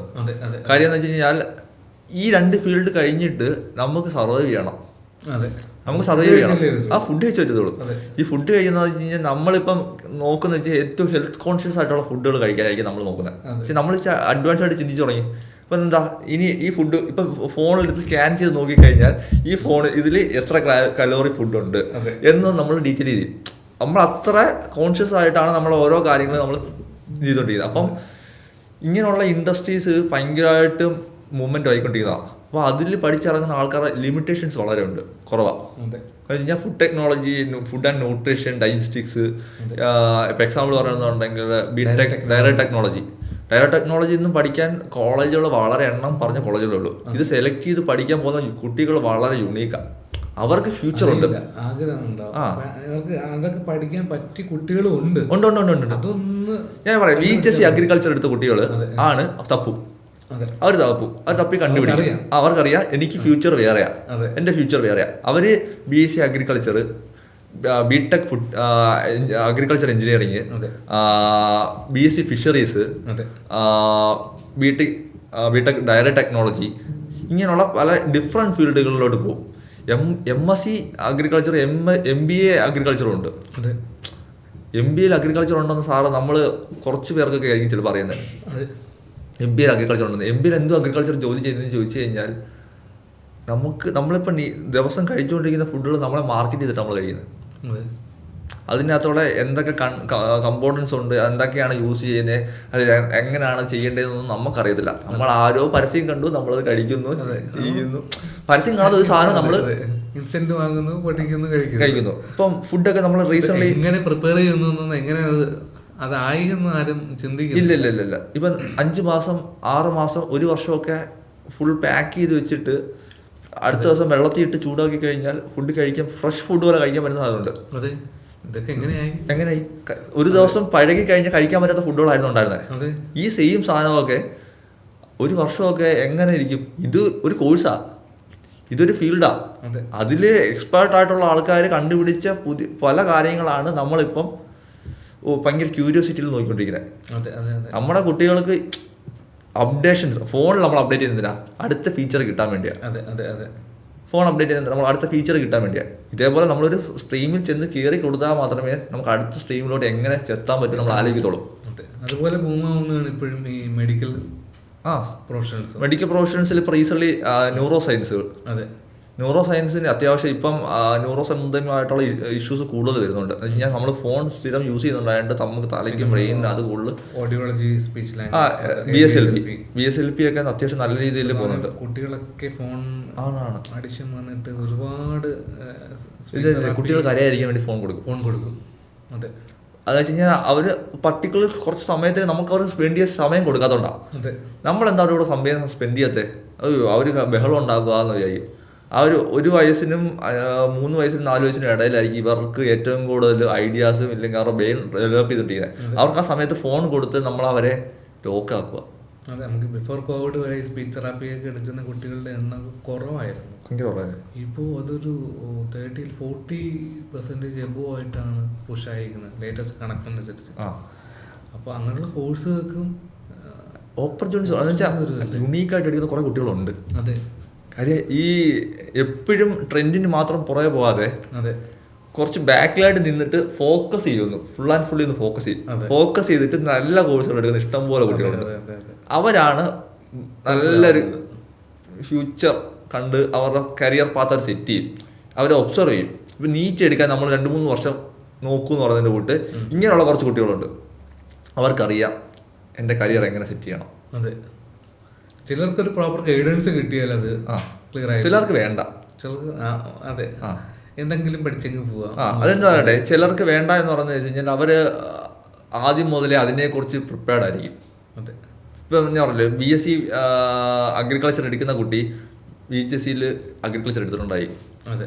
+2 ലെവലിൽ അവൻ പ്രിപ്പയർഡ് ആണ്. ഞാൻ BHSC അഗ്രികൾച്ചർ എടുത്തത് BSc അഗ്രികൾച്ചറോ അല്ലെങ്കിൽ BTech അഗ്രികൾച്ചറോ എടുക്കാൻ വേണ്ടിയാണെന്ന് അവൻ പ്രിപ്പയർഡ് ആയതുകൊണ്ട് മാത്രമാണ് ആ VHSC പോയി അഗ്രികൾച്ചർ എടുക്കുന്നത്. അതെ. ഇല്ല, നമ്മൾ +2 ലെവലിൽ നമ്മളത് ഡിസിഷൻ ചെയ്യണം. അതെ അതെ അതെ. നമ്മൾ ഇപ്പോൾ റീസെൻ്റ്ലി ഇപ്പോഴും ഉള്ള ആൾക്കാരാണെന്ന് തോന്നുന്നു 10ാം ക്ലാസ്സിൽ ഫുൾ A+ കിട്ടിക്കഴിഞ്ഞാൽ കൊച്ചിന് സയൻസ് എടുത്ത് കൊടുക്കുക എന്നുള്ളത്. പാഷൻ അല്ല, അവന് സ്കില്ല് എന്താ അറിയണം. സ്കില്ല് എന്താണെന്ന് അറിയണം. സ്കില്ല് ഡെവലപ്പ് ചെയ്യാൻ വേണ്ടി നമുക്ക് സൈഡിൽ കൂടെ ഓരോ പ്രോഗ്രാംസ് പഠിപ്പിച്ചു കൊടുക്കാം. ഓരോ കോഴ്സുകൾ നമുക്കിപ്പം നമ്മൾ എന്താണ്, നമ്മൾ ആർട്ടിഫിഷ്യൽ ഡേറ്റ സയൻസിൻ്റെയും ഇല്ലെങ്കിൽ ഡിജിറ്റൽ മാർക്കറ്റിംഗ് കോഴ്സ് നമ്മൾ ബ്രിഡ്ജിങ് പ്രോഗ്രാം പോലെ കുട്ടികൾക്ക് കൊടുക്കുന്നുണ്ട്. ഇത് അവർക്ക് സ്കില്ല് അച്ചീവ് ചെയ്യാൻ വേണ്ടിയുള്ള ഒരു പാത്ത് വേ മാത്രമാണ്, അതൊരു ഡിഗ്രി അല്ല. അവർക്ക് ഇൻഡസ്ട്രിയെ കുറിച്ച് പറഞ്ഞു കൊടുക്കാൻ പറ്റുന്ന ഒരു പ്ലാറ്റ്ഫോമാണ് നമ്മൾ പറഞ്ഞു കൊടുക്കുന്നത്. ഇൻഡസ്ട്രി എങ്ങനെ വർക്ക് ചെയ്യുന്നത്, ഇതൊരിടത്ത് പോയി എക്സ്പീരിയൻസ് ചെയ്തേ പഠിക്കാൻ പറ്റത്തുള്ളൂ, ജോലി ചെയ്തേ പഠിക്കാൻ പറ്റത്തുള്ളൂ. അപ്പോൾ അത് അവരങ്ങനെ എടുത്തേ പറ്റൂ. അല്ലാതെ ഒരു പർട്ടിക്കുലർ ടൈമിൽ ഷോർട്ട് ടൈം കൊണ്ട് ഞാനൊരു കോഴ്സ് കംപ്ലീറ്റ് ചെയ്ത് എനിക്ക് നാളെ 1 lakh സാലറി കിട്ടണമെന്ന് പറഞ്ഞു കഴിഞ്ഞാൽ ചിലപ്പോൾ ഡ്രാഗൺ സിനിമയിലൊക്കെ നടക്കും. അതെ, നമുക്ക് നടക്കത്തില്ല. സത്യമാണ്. കാര്യം അവിടെ എന്താ, അവിടെയും സ്കില്ല് അച്ചീവ് ചെയ്തു. അതെ. കാര്യം അവിടെ സ്കില്ല് അച്ചീവ് ചെയ്യാതെ ജോലി നിൽക്കത്തില്ല, കണ്ടിന്യൂ നിൽക്കത്തില്ല. സ്കില്ല് വേണം. സർട്ടിഫിക്കറ്റ് ഉണ്ടായിട്ടും കാര്യമില്ലേ, സ്കില്ല് വേണേ. ഇപ്പോൾ സർട്ടിഫിക്കറ്റ് ഇല്ലെങ്കിൽ ആ സ്കില്ല് ഉണ്ടായിട്ട് കാര്യമുണ്ടോ? അതെ. ആ ഏറ്റവും അവസാനം സപ്ലൈ ചെയ്ത് ക്ലിയർ ചെയ്ത് എടുക്കണമെന്നല്ലേ സംഭവം. അതാ സർട്ടിഫിക്കറ്റിൻ്റെ ആവശ്യം പറ്റും, ഓടിപ്പോൻ പറ്റും. ഒരു ലെവൽ കഴിഞ്ഞാൽ പിന്നെ നമ്മളെ എടുക്കില്ല. സ്കില്ലും വേണം, സർട്ടിഫിക്കറ്റും വേണം. അതൊരു ഡിഗ്രി കംപ്ലീറ്റ് ചെയ്യണം. എന്നാലേ നമുക്കൊരു കോളേജ് ലെവൽ എക്സ്പീരിയൻസ് വേണം. കുട്ടികൾക്ക് ടീച്ചർമാർ റെസ്പെക്ട് ചെയ്യാൻ അറിയത്തില്ല. ഇപ്പോൾ ഞാനൊക്കെ സ്കൂളിൽ പഠിക്കുന്ന സമയത്ത് ടീച്ചർമാർ എന്നെ അടിച്ചു കഴിഞ്ഞാലോ അല്ലെങ്കിൽ എന്തെങ്കിലും പറഞ്ഞു കഴിഞ്ഞാൽ വഴക്ക് പറഞ്ഞു കഴിഞ്ഞാലും നമ്മൾ ഒന്നും മിണ്ടാതെ ശരി ടീച്ചറെ സോറി എന്ന് പറഞ്ഞുകൊണ്ട് തിരിച്ചു വരും. ഇല്ലെങ്കിൽ അവർ കാണാൻ പേടിയായിരിക്കും. ഇപ്പോഴത്തെ പിള്ളേർ തിരിഞ്ഞു നിൽക്കും. തിരിഞ്ഞു നിൽക്കുന്നത് വെച്ച് കഴിഞ്ഞാൽ അവർക്ക് ചോദിക്കാൻ 100 ആൾക്കാരുണ്ട്, ആ കാര്യങ്ങളുണ്ട്. അവർക്ക് പേടിയില്ല ടീച്ചർമാരെ. മാതാപിതാ ഗുരു ദൈവം എന്നാണ് പറയുന്നത്. അച്ഛനും അമ്മയും കഴിഞ്ഞാൽ പിന്നെ ടീച്ചറാണ്. നമ്മളവരെ റെസ്പെക്ട് ചെയ്യാത്ത എന്താ? അമൃത ഇപ്പോൾ റീസെൻ്റ്ലി മറ്റേ വുഡ് ആർട്ട് എന്ന് പറഞ്ഞ ഡിപ്ലോമ 1 ഇയർ സ്റ്റാർട്ട് ചെയ്തിട്ടുണ്ട്. കാര്യം എന്ന് വെച്ച് കഴിഞ്ഞാൽ അവർക്ക് അറിയാം ഇൻഡസ്ട്രിയൽ റെവല്യൂഷൻസ് ഉണ്ടാകുമ്പോൾ കുറേ മൈന്യൂട്ടായിട്ടുള്ള കുറേ ഫീൽഡുകളിൽ ഗ്യാപ്പ് വരും. കുറേ ആൾക്കാർ ജോലി ചെയ്യുന്നുണ്ടല്ലോ, ഒരു സ്കില്ലും ഇല്ലാതെ കുറേ ജോലി ചെയ്യുന്നുണ്ട്. ആ സ്കില്ല് അതൊക്കെ ഡിഗ്രി ആക്കിയിട്ട് ഇപ്പോൾ കൊണ്ടുവരുന്നുണ്ട്. കൾച്ചറൽ ആർട്സ് എന്ന് പറഞ്ഞിട്ടുണ്ട്. ഇപ്പം ഭരതനാട്യം, കുച്ചിപ്പുടി ഇല്ലെങ്കിൽ അങ്ങനെയുള്ള ഇതൊക്കെ ഒരു കോഴ്സാണോ എന്ന് ചോദിച്ചു കഴിഞ്ഞാൽ ഇത് കോഴ്സാണ്. MPhil വരെ ഉള്ള പ്രോഗ്രാംസ് ഉണ്ട്, മ്യൂസിക്കലിൻ്റെ ഉണ്ട്. AR റഹ്മാനൊക്കെ സ്റ്റുഡിയോയിൽ പഠിക്കാൻ പോകാൻ വേണ്ടി ഇൻട്രസ്റ്റ് ഉള്ള സ്റ്റുഡൻസ് ഉണ്ട്. 1 ഇയർ ബ്രിഡ്ജിങ് പ്രോഗ്രാമൊക്കെ ആയിട്ട്. അതിനും കുറേ ഇതുണ്ട്, കാര്യം ഇൻ്റർവ്യൂസ് ഉണ്ട്, കുറേ സ്റ്റേജുകൾ കഴിയണം. ഇപ്പം 10ാം ക്ലാസ് മുതൽ +2 ലെവലിലോട്ട് എത്തുമ്പം ഈ ഡിവിഷൻസ് പറഞ്ഞല്ലോ നമ്മുടെ എന്താ സയൻസ് എടുക്കണോ, ഹ്യൂമാനിറ്റീസ് എടുക്കണോ, കൊമേഴ്സ് എടുക്കണോ, ഇല്ലെങ്കിൽ VHSC എടുക്കണോ, IT എടുക്കണോ, ഡിപ്ലോമ എടുക്കണോ എന്ന് ചോയ്സ് ഉണ്ട്. ഈ ചോയ്സ് കറക്റ്റ് 10ാം ക്ലാസ്സിൽ പറഞ്ഞു കൊടുക്കുന്നില്ല. അതെ, അതൊരു സംഭവം എന്ന് പറഞ്ഞു കഴിഞ്ഞാൽ ഈ ഹ്യൂമാനിറ്റീസ് പഠിക്കുന്നവൻ മാർക്കില്ലാത്തവൻ അല്ല, ഹ്യൂമാനിറ്റീസ് പഠിക്കുന്ന സാധനം എന്തൊക്കെ സബ്ജക്റ്റ്, ഹിസ്റ്ററി ബേസിലുള്ള സബ്ജക്റ്റാണ് ഈ ഹ്യൂമാനിറ്റീസ് പഠിക്കുന്നത്. നമ്മൾ IAS എടുക്കുന്ന IPS എടുക്കുന്നവൻ ഹ്യൂമാനിറ്റീസ് പഠിക്കണമെന്ന് പറഞ്ഞില്ല, കമ്പൽസറി ആയിട്ട് ഞാൻ പറയത്തില്ല. ബട്ട് അവന് സയൻസ് ബാക്ക്ഗ്രൗണ്ട് ഉണ്ടെങ്കിൽ, അതെന്ന് വെച്ചാൽ IAS IPS എടുക്കുന്ന ഒരാൾ, സിവിൽ സർവീസ് എഴുതാൻ പോകുന്ന ഒരാൾ, സയൻസ് ബാക്ക്ഗ്രൗണ്ട് പഠിച്ചിട്ടുള്ള ആൾ സിവിൽ സർവീസ് എഴുതുന്നുണ്ട്. ബട്ട് കാര്യം എന്ന് വെച്ച് കഴിഞ്ഞാൽ ഒരു സയൻസ് ഓറിയൻറ്റഡ് ആയിട്ടുള്ള നോളജ് ഉള്ള ആൾക്ക് സിവിൽ സർവീസ് ആകുമ്പോഴത്തേക്ക് കുറച്ചുകൂടെ ഇൻഡിവിജ്വൽ ആയിട്ട് വരത്തുള്ളൂ. ഹ്യൂമാനിറ്റീസ് പഠിച്ചു കഴിഞ്ഞാൽ ഹിസ്റ്ററി റിലേറ്റഡ് ആയിട്ടുള്ള, ഇപ്പം പറയാം പഴയകാല സാധനങ്ങൾ ആർക്കിയോളജി ഡിപ്പാർട്ട്മെന്റ് ഉണ്ട്, നമ്മൾ ഇപ്പം കേൾക്കാറ് പോലും ഇല്ല. ഈ കൊമേഴ്സ് ചൂസ് ചെയ്യുന്നത് എന്തിനാന്ന് പോലും അറിയത്തില്ല. ഈ ഏറ്റവും കൂടുതൽ ലോകത്തെ ഏറ്റവും വലിയ കമ്പനി ബ്ലാക്ക് റോക്കാന്ന് പറയുവാണെങ്കിൽ അത് കൊമേഴ്സ് ഫീൽഡിലല്ലേ നിൽക്കുന്നത്. റീസെന്റ് മോഹൻലാൽ മാർക്കറ്റ് ചെയ്തുകൊണ്ടിരിക്കുന്ന CA CMA ഫുള്ളും കൊമേഴ്സ് ഉണ്ട്. കാര്യം മാത്സ്, കണക്ക്, അക്കൗണ്ടിങ് എന്ന് പറയുന്ന സമയത്താണ് ഈ കൊമേഴ്സ് വരുന്നത്. ഇതേപോലെ പല കമ്പ്യൂട്ടർ സയൻസ് വരുന്നുണ്ട് സയൻസിനകത്ത്. അത് IT റിലേറ്റഡ് ആയിട്ട് വരുന്നുണ്ട്. സയൻസ് വരുന്ന സ്റ്റുഡൻസ് മെഡിക്കൽ കോഴ്സുകൾക്ക് പോകാൻ വേണ്ടി സയൻസ് വരുന്നുണ്ട്. എൻ്റർലി ഡിഫറെൻറ്റ് പാറ്റേണാണ്. നമുക്ക് ആദ്യം 10ാം ക്ലാസ് തൊട്ട് അത് ഡിവിഷൻസ് കൊടുക്കാൻ പറ്റണം. 10 കഴിയുമ്പോൾ ഒരു ആപ്റ്റിറ്റ്യൂഡ് ടെസ്റ്റ് വെച്ച് ഒരു കരിയർ പാത്ത് സെറ്റ് ഇട്ട് കൊടുക്കണം. കരിയർ പാത്ത് കൊടുക്കുന്നതായിരിക്കും ബെറ്റർ. അല്ലെങ്കിൽ ഈ മാർക്ക് ബേസ് ചെയ്തിട്ട് അഡ്മിഷൻ കൊടുക്കുന്ന സിസ്റ്റം മാറ്റണമെന്ന് തന്നെയാണ് കൺഫേം. കാര്യം നമ്മുടെ സിസ്റ്റം കുറച്ച് ചേഞ്ച് ചെയ്യാനുണ്ട്, ഒരുപാട് ചേഞ്ച് ചെയ്യാനുണ്ട്. കാര്യം എനിക്ക് തോന്നുന്നു ഇന്ത്യക്ക് വെളിയിലുള്ള പല കൺട്രീസിലും, ഇപ്പം ജർമ്മനിയിലോ അല്ലെങ്കിൽ UK പല കൺട്രീസിലും നമ്മൾ അവിടുത്തെ സിലബസുകൾ നോക്കിക്കഴിഞ്ഞാൽ അവിടുത്തെ സ്റ്റുഡൻസ് ഒരു 5ാം ക്ലാസ് തൊട്ട് 8ാം ക്ലാസ് കഴിയുമ്പോഴത്തേക്ക് ഇവർ ഏത് കോഴ്സ് വേണ്ടി പഠിക്കുകയാണെന്നുള്ള രീതിയിൽ ഫിക്സ് ആവും. ഒരു ബോധം വരും, അവർക്ക് കൺഫേം ആണ് അവർ ഇന്ന കോഴ്സിന് വേണ്ടിയാണ് ഇനി അടുത്ത സ്റ്റേജിലോട്ട് പോകുന്നതെന്നുള്ള കാര്യം അവർക്ക് ട്രാക്കിലാക്കി കൊടുത്തിട്ടാണ് അവിടെ അടുത്ത സ്റ്റേജിലോട്ട് കൊണ്ടുപോകുന്നത്. അവർ ഏത് ഫീൽഡാണെങ്കിലും, ഇവൻ ഏത് ഫീൽഡാണെങ്കിൽ പോലും അവർക്ക് അതിന് വേണ്ടിയുള്ള കാര്യങ്ങൾ പറഞ്ഞു കൊടുക്കുന്നുണ്ട്. നമ്മുടെ കുട്ടികൾക്ക് 10ാം ക്ലാസ് കഴിയുമ്പോഴത്തേക്ക് ഇതേപോലത്തെ ഉള്ള ഏതെങ്കിലും ഒരു ആപ്റ്റിറ്റ്യൂഡ് ടെസ്റ്റോ കരിയർ പാത്ത് സെറ്റ് ചെയ്ത് കൊടുക്കുന്നത്, ഇന്ന ഒരു കരിയറോ നിനക്ക് സെറ്റ് ചെയ്യണമെന്നുണ്ടെങ്കിൽ ഇന്ന രീതിയിൽ നീ പഠിക്കണം, അതിന് A level, B level, C level എന്ന് ക്ലിയർ ചെയ്യണം. കാര്യം നല്ല രീതിയിൽ പഠിക്കുന്ന ഒരു കരിയറിൽ പോകാൻ താല്പര്യമുണ്ട്, അതിൽ നല്ല രീതിയിൽ പഠിക്കുന്നവൻ ആ A ലെവലിൽ ട്രൈ ചെയ്ത് നോക്കട്ടെ. രണ്ടാമത്തവൻ പറ്റുന്നില്ല, അത് ട്രൈ ചെയ്യാൻ പറ്റുന്നില്ല, B ലെവലോ C ലെവലോ ട്രൈ ചെയ്ത് നോക്കട്ടെ. ഒരു ജോലി തന്നെ 3-4 പേർക്ക് പല രീതിയിൽ ചെയ്യാൻ പറ്റുമല്ലോ, കൺഫേം ആയിട്ട് ചെയ്യാൻ പറ്റും. അപ്പം കുട്ടികൾക്ക് പ്രോപ്പറായിട്ട് കരിയർ പാത്ത് സെറ്റ് ചെയ്ത് കൊടുക്കാൻ പറ്റുന്ന രീതിയിൽ വേണം ഒരു കരിയർ പാത്ത് സെറ്റ് ചെയ്ത് കൊടുക്കാൻ. ഇൻഡസ്ട്രി റെവല്യൂഷൻ വേണം. കാര്യം അത് 10ാം ക്ലാസ് മുതൽ തുടങ്ങണം. 10ാം ക്ലാസ് മുതൽ സ്റ്റാർട്ട് ചെയ്യണം. 10ാം ക്ലാസ് സ്റ്റാർട്ട് ചെയ്ത് കഴിയുമ്പം പേരൻസിന് ഇപ്പോഴത്തെ പേരൻസിന് ഇച്ചിരി അവയർനെസ് ഉണ്ട്. എന്ന് വെച്ച് കഴിഞ്ഞാൽ ഈ ജനറേഷൻ മുതലുള്ള പേരൻസിന് ഇപ്പോൾ അവയർനെസ് ഉണ്ടെന്ന കാര്യം വെച്ചാൽ ഏത് കോഴ്സ് എടുത്തു കഴിഞ്ഞാൽ അവൻ്റെ സ്കില്ലിൽ അച്ചീവ് ചെയ്യാൻ പറ്റും എന്നുള്ള ഒരു അവയർനെസ് അവർക്കുണ്ട്. 10ാം ക്ലാസ് കഴിയുമ്പോൾ അവർക്കറിയാം അവന് ഇതൊക്കെ പറ്റുന്നുള്ളൂ, അവൻ്റെ മീഡിയം ലെവൽ ഇതാ, അവനെ കൂടുതൽ എടുപ്പിക്കണ്ട. ഇപ്പോൾ എനിക്ക് നോക്കിയാൽ റീസെൻ്റ്ലി VHSC അഡ്മിഷൻസ് കൂടുതൽ ഈ വട്ടം. കാര്യം VHSC എന്ന് പറഞ്ഞാൽ ഒരു സ്കിൽ ഓറിയന്റഡ് ഒരു പ്രോഗ്രാമാണ്. നമ്മുടെ കുട്ടികളെല്ലാം ഒരു സ്കിൽ ഓറിയന്റഡ് ആയിട്ടുള്ള കാര്യങ്ങൾ ചെയ്യാൻ താല്പര്യപ്പെടുന്ന ആൾക്കാരാണ്. 2008 ഞാൻ പഠിച്ച ടൈമിലേക്ക് VHSC ആരും വേണ്ട താല്പര്യമില്ലായിരുന്നു. ആരും സെക്കൻഡ് കാറ്റഗറി ആയിരുന്നു. +1 +2 മാർക്കില്ലാത്ത കുട്ടികൾ VHSC. ITI പോവുകയാണെന്നുണ്ടെങ്കിൽ മണ്ടന്മാരാന്ന് പറഞ്ഞിട്ടുണ്ടായിരുന്നു. ബട്ട് ഇപ്പൊ ITI കഴിഞ്ഞുള്ളമാരാർക്കും കാണാൻ കിട്ടുന്നില്ല. കാര്യം അവർക്ക് നല്ല ജോലിയുണ്ട്, നല്ല സാലറി ഉണ്ട്, നല്ല കമ്പനീസിൽ ഏതെങ്കിലും കമ്പനീസിൽ ജോലി ചെയ്യുന്നുണ്ടായിരിക്കും. കാര്യം ഫ്രീഡം ഉണ്ട്. അവര് ഫ്രീ പഠിച്ചു, അത് സ്കില്ല് പഠിച്ചു, അതിനോട് സർട്ടിഫിക്കറ്റ് കിട്ടി, ആ ഒരു യൂണിറ്റ് സർട്ടിഫിക്കറ്റ് കിട്ടി. നമ്മൾ ഈ മണ്ടന്മാരാന്ന് പറഞ്ഞ എല്ലാവരും മണ്ടന്മാരല്ലായിരുന്നു. അവർ പഠിച്ചു, അവർ നല്ല ലൈഫ് സ്റ്റൈൽ പഠിച്ചു, ജോലി കിട്ടി, സെറ്റിലായി. നല്ല ബുദ്ധിശാലികളാന്ന് പറഞ്ഞ് പഠിച്ചവരെല്ലാവരും ഇപ്പൊ ജോലിയില്ലാതെ വീട്ടിൽ ഇരിപ്പുണ്ട്. കാര്യം എനിക്ക് കണ്ടുപിടിക്കാൻ പറ്റുന്നില്ല. എഡ്യൂക്കേഷൻ സിസ്റ്റത്തിന്റെ ഒരു മെയിൻ പ്രശ്നം തന്നെയാണ്. ചേഞ്ച് ചെയ്യണം, മാറിയേ പറ്റും. ഓൾ ഇന്ത്യ ലെവൽ ചേഞ്ച് ചെയ്യണം. ബാക്കിയുള്ള നമ്മളിപ്പോൾ കർണാടകയിലും തമിഴ്നാട്ടിലും ഡിഗ്രിക്ക് ചേഞ്ച് ഉണ്ടെന്ന് പറഞ്ഞിട്ട് പോലും 10ാം ക്ലാസ്സിൽ അവിടെയും ചേഞ്ച് ഇല്ല. ഓൾ ഇന്ത്യ ലെവലിൽ 10ാം ക്ലാസ് മുതലുള്ള ഒരു ചേഞ്ച് നമുക്ക് കൊണ്ടുവരാൻ പറ്റണം. അത് ആദ്യം മുതലേ വന്നു കഴിഞ്ഞാൽ KG മുതലേ കുട്ടികളെ അവയർനെസ് വെച്ചാൽ നമ്മൾ ഫ്യൂച്ചറിലോട്ട് പോകുന്ന ആൾക്കാരാണ്. നമ്മൾ ബാക്കിലോട്ട് പോകാൻ എന്തായാലും നമ്മൾ താല്പര്യപ്പെടുന്ന ആൾക്കാരല്ല. ഫ്യൂച്ചറിലോട്ട് പോകാൻ നോക്കുന്ന സമയത്ത് ഏറ്റവും അഡ്വാൻസ്ഡ് ആയിട്ടുള്ള പ്രോഗ്രാംസും കോഴ്സുകളും ആയിരിക്കും നമ്മൾ ചോയ്സ് ചെയ്യുന്നത്. ഇപ്പോൾ പുതിയതായിട്ട് നമ്മൾ കേട്ട metaverse, artificial intelligence, AI and machine learning, robotics ഒക്കെ നമ്മൾ റീസെൻ്റ്ലി കേൾക്കാൻ തുടങ്ങിയ പേരുകളാണ്. ഇതിന് മുന്നേ കേട്ടത് civil engineering, mechanical engineering, EEC എന്നുള്ള പേരുകൾ മാത്രമായിരുന്നു നമ്മൾ കേട്ടുകൊണ്ടിരുന്നത്. അല്ലാത്ത പേരുകളൊന്നും നമ്മൾ കേൾക്കാറ് കൂടിയില്ലായിരുന്നു. പുതിയ പേരുകൾ നമ്മൾ കേട്ടിട്ടുണ്ടെങ്കിൽ നീ അടുത്ത വരുന്ന തലമുറ ഇതിലും വേറെ എൻ്റർലി ഡിഫറെൻ്റ് ആയിട്ടുള്ള പേരുകൾ കേൾക്കും. പുതിയ കോഴ്സുകൾ വരണം. കാലം മാറിക്കൊണ്ടിരിക്കുകയല്ലേ. കുട്ടികൾ പുതിയ കോഴ്സുകൾക്ക് വേണ്ടി വെയിറ്റിംഗാണ്. ആർട്ടിഫിഷ്യൽ ഇന്റലിജൻസ് കഴിഞ്ഞ അടുത്ത സ്റ്റേജ് എന്തായിരിക്കുന്നത്? Web 3 കഴിഞ്ഞാൽ എന്തുവാന്നാ? Web 3 കഴിയുമ്പോൾ എന്താണ് സ്റ്റാർട്ടിങ് സ്റ്റേജിൽ തന്നെ റെവല്യൂഷൻ അല്ലേ വന്നുകൊണ്ടിരിക്കുന്നത്. Web 3 നമ്മൾ അത്യാവശ്യം ഡീപ്പായിട്ട് ആരും പഠിച്ചിട്ടില്ല. നമ്മുടെ പിള്ളേർക്ക് ഇപ്പോൾ സാധനം Web 3 എന്താണെന്ന് വളരെ ഡീറ്റെയിൽ ആയിട്ട് പറഞ്ഞു കൊടുത്തു കഴിഞ്ഞാൽ അവരിത് കണ്ട് പഠിച്ചു വരുമ്പം കുറച്ചുകൂടെ കഴിയുമ്പോൾ ഇതിന് ഏറ്റവും പീക്ക് ലെവലിൽ നമുക്ക് പെർഫോമൻസ് കിട്ടും. നമ്മളിപ്പോൾ എല്ലാത്തിനും അഡ്വാൻസ്ഡ് ആയിട്ടുള്ള സ്റ്റേജുകളിലാണ് പൊക്കോണ്ടിരിക്കുന്നത്. ആ അഡ്വാൻസ് സ്റ്റേജുകളിലോട്ട് എത്തിക്കാൻ അവർക്ക് ആ എക്സ്പീരിയൻസ് ചെയ്യാൻ കൊടുക്കണം. അതിൻ്റെ പേടി മാറ്റി കൊടുക്കണം. കുട്ടികൾ എടുക്കുന്നതിൻ്റെ പേടി മാറ്റി കൊടുക്കണം. അത് എടുത്തു കഴിഞ്ഞാൽ ഇന്നതാണ് വേണം. ഒരു സ്കൂളിൽ പറ്റുവാണെന്നുണ്ടെങ്കിൽ ഒരു പ്രോപ്പർ കരിയർ കൗൺസിലർ കാണണം.